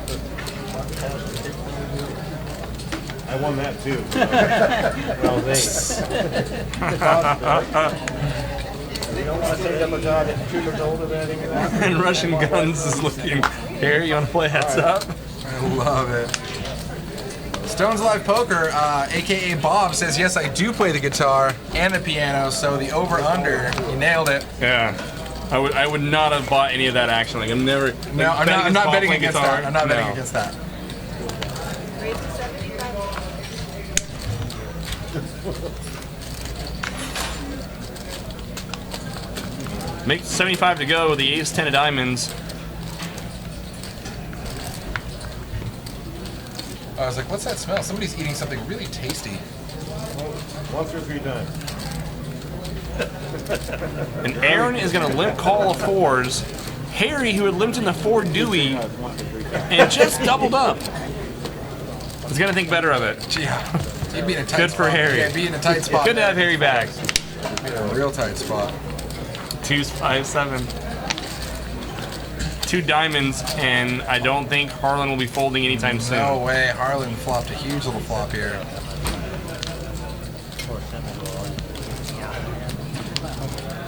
You think he's not going to go all in? Heck, he still goes all in. That's the first time I've got over. That's 130. I got you on the river. You nailed me on. Yeah, I'm getting hungry now. Almost flushed though. Right? I mean, I could smell that. I'm like, oh, you can see the steam rising off it? Like, yeah, pass that this way. What is that? Like some pot roast or something? It's delicious. Yeah, it's hot rock. Freaking looks awesome. You nailed me on. Oh, it's a hot rock for grilling the beef, huh? Dang, no wonder it's so fresh. Anyways, all right, enough about this food. Yeah, Come to okay, Stones. fine. No, come to Stones. Good food, good talk. Literally, I can smell it right now. The other two, you weren't going nowhere. I bet $1,000. I'm okay. You called me from the bus draw. Yeah. Back and forth. And they're telling the truth on the table. I'm not sure how I feel about that. Whoa, whoa, whoa. Are they allowed to tell the truth at the poker table? I don't know. Not only the dealer had to tell the truth. All right, so it looks like Sasha here with a live straddle, live 25.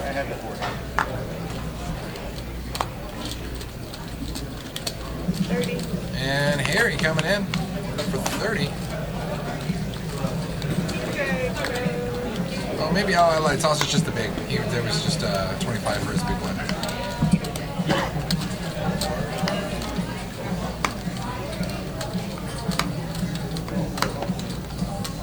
And Sasha's gonna make the call. I like Sasha's chips, dealing primarily in green and white. We don't do red. Good flop for Sasha. Inside straight draw, club draw. Oh yeah. Oh yeah. And I would expect Sasha to check raising this oftentimes. Nails it. Great card. Completes a flush. Open-ended straight flush. Yeah, he's all over this. And Harry is not having it. I got a whole one paired. Board does pair. I think Sasha could have got a lot of value if a 5 or 6 peeled off. But in this particular case, I think he's still kind of micro betting because I think he feels he can still get some value out of Harry here. He also might be hoping if Harry did call, he might have checked back and they called on the turn with a 9. If he rivered a 39, Harry might think about raising. He might actually be thinking about raising for value if he did have a 9. He doesn't have that. No, he's just Harry doing, does call with a 5. Call. Yeah. And he's gonna see the bad news there. He's out of there.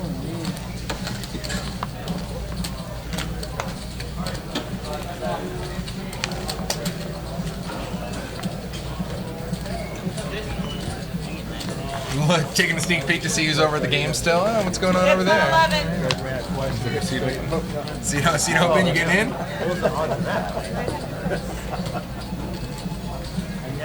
was trying to figure out what the odds of that were. I mean, I know he had a straight draw. Yeah, straight and a flush. He had a gut draw straight. Yeah. And you had a higher flush. I mean, the odds of him winning. We got Jet in the box. One of the best in the business. Wow. Best in the biz. Wow. He hit a straight, That's big. Action on Harry with the Jack 10.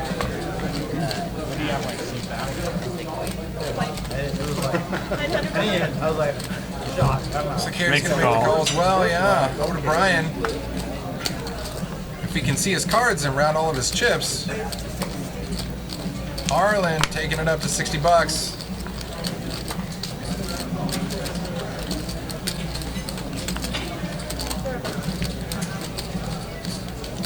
Kyle Hamlin. Been molding his game after him for hours. All right, deuce 3, jack, 2 spades here. Brian picked up a nice little wheel draw. Harry picks up top pair. Harlan misses the flop with his 8s. Pot's at 255. Harry is gonna put some chips in the pot. 90 from Harry. Later, Master C. Good seeing you, man.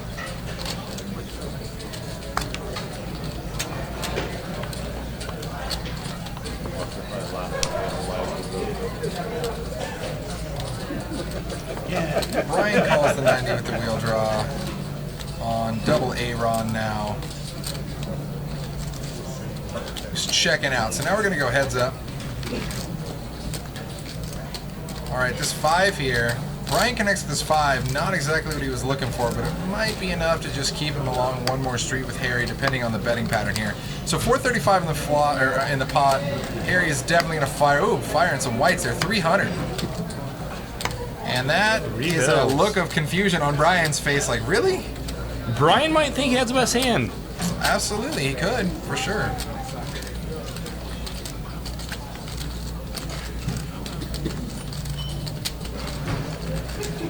And you see the agony on Brian's face, like, why am I in this? How do I get myself in the spot? And you're taking some extra consideration too. I mean, him and Harry obviously has some history. Harry tried to make a huge play on him a few times, or with that one hand against the nut flush where he stacked him. I mean, Harry could be playing like extra sporadically, especially because it's against Brian, and because of the history he's already had with the whole table. And you just saw, though, Harry play a big pot with his 1 pair with his top pair. Yeah. He's doing it again here. But you know what it is this is the point where Brian's like, you know what, I don't want to try to make some hero calls and give all your money back. Another flush draw. You got another flush draw. Oh, and Harry tells me he had a flush draw. Another flush draw. No, I think he's asking him if he had a flush draw. Oh. Absolutely had a jack. Okay, tells me he does have a jack. See, they're telling the truth again. I don't like it. I just don't.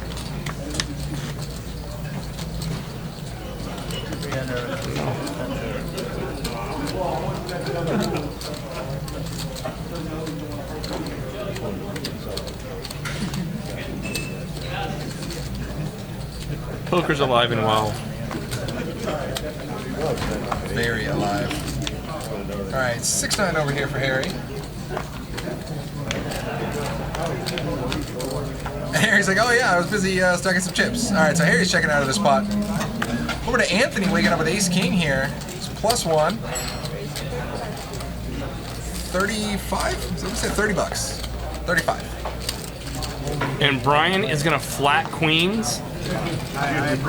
Very sneaky, Brian. Sauce is checking out from the button. Action over to Kyle here from the small. He's checking out. Yeah, it waits forever for a queen 9 offsuit. Nobody has the same hand. Tell me I made the wrong decision. All right, Ace King and Queens. Boom, 7-9 jack on the flop. Totally misses Anthony. Brian here with a very disguised overpair. Check, check. Yeah, pair of 9s here. What's happening in the world of this is right now? what is this is? All right, so he checks. And Brian's gonna fire, looks like 55? 60 bucks? 55. Anthony calls. Brick on the river.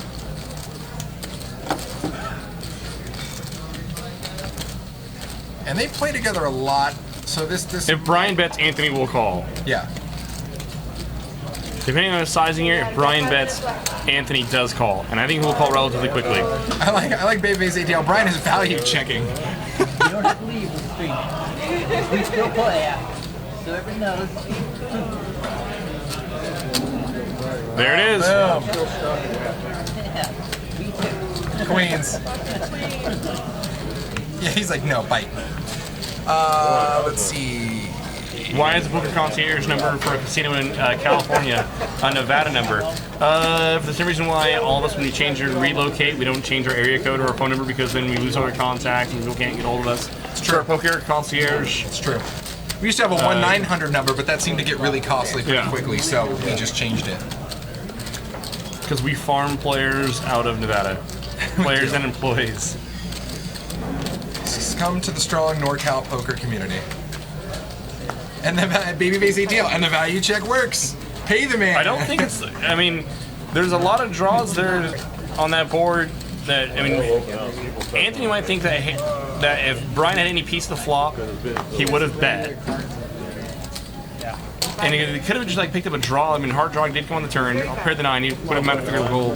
He would have bet a 9 on the flop. Definitely would have bet a jack. And so the board just kind of bricked out. So Ace King's gonna be good there pretty often. I mean, is he really gonna be value betting 7s, 6s, 5s? Probably not.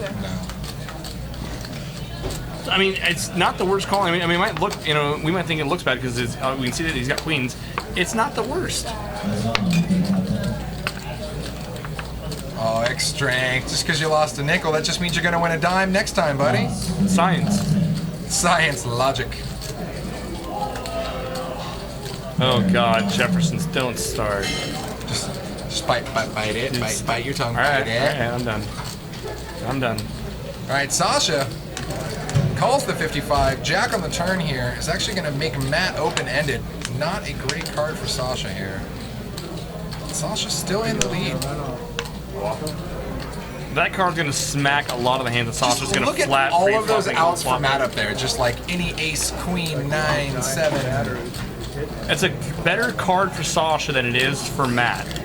In the tournament, just in the game flow. Yeah. And wow, look at that. So the 4 brick on the river is going to give Sasha the check mark here with 6s. Looks like Anthony's racking out. He's like, what? Brian's like, because I had queens? Don't be mad.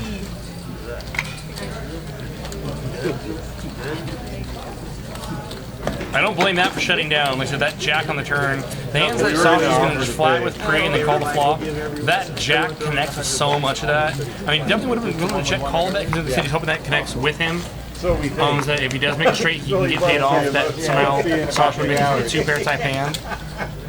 King Kong Stacker. We are just a drive lightly down the street from Vegas in Sacramento, California. Solid 10-hour, 12-hour drive.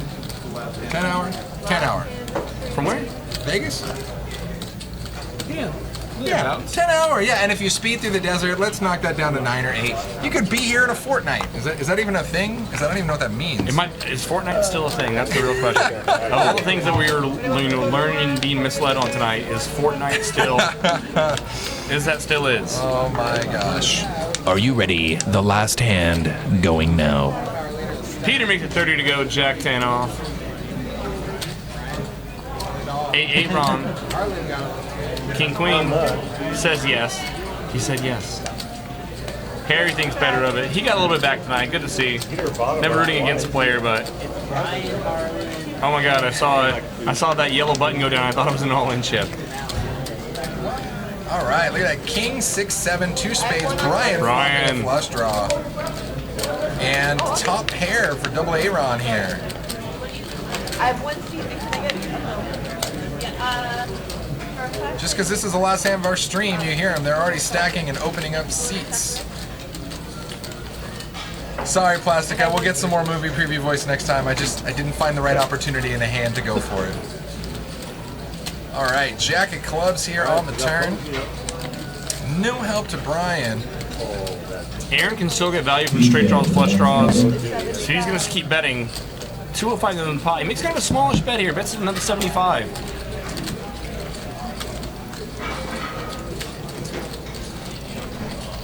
Brick. Brick ball. So 355 in the pot.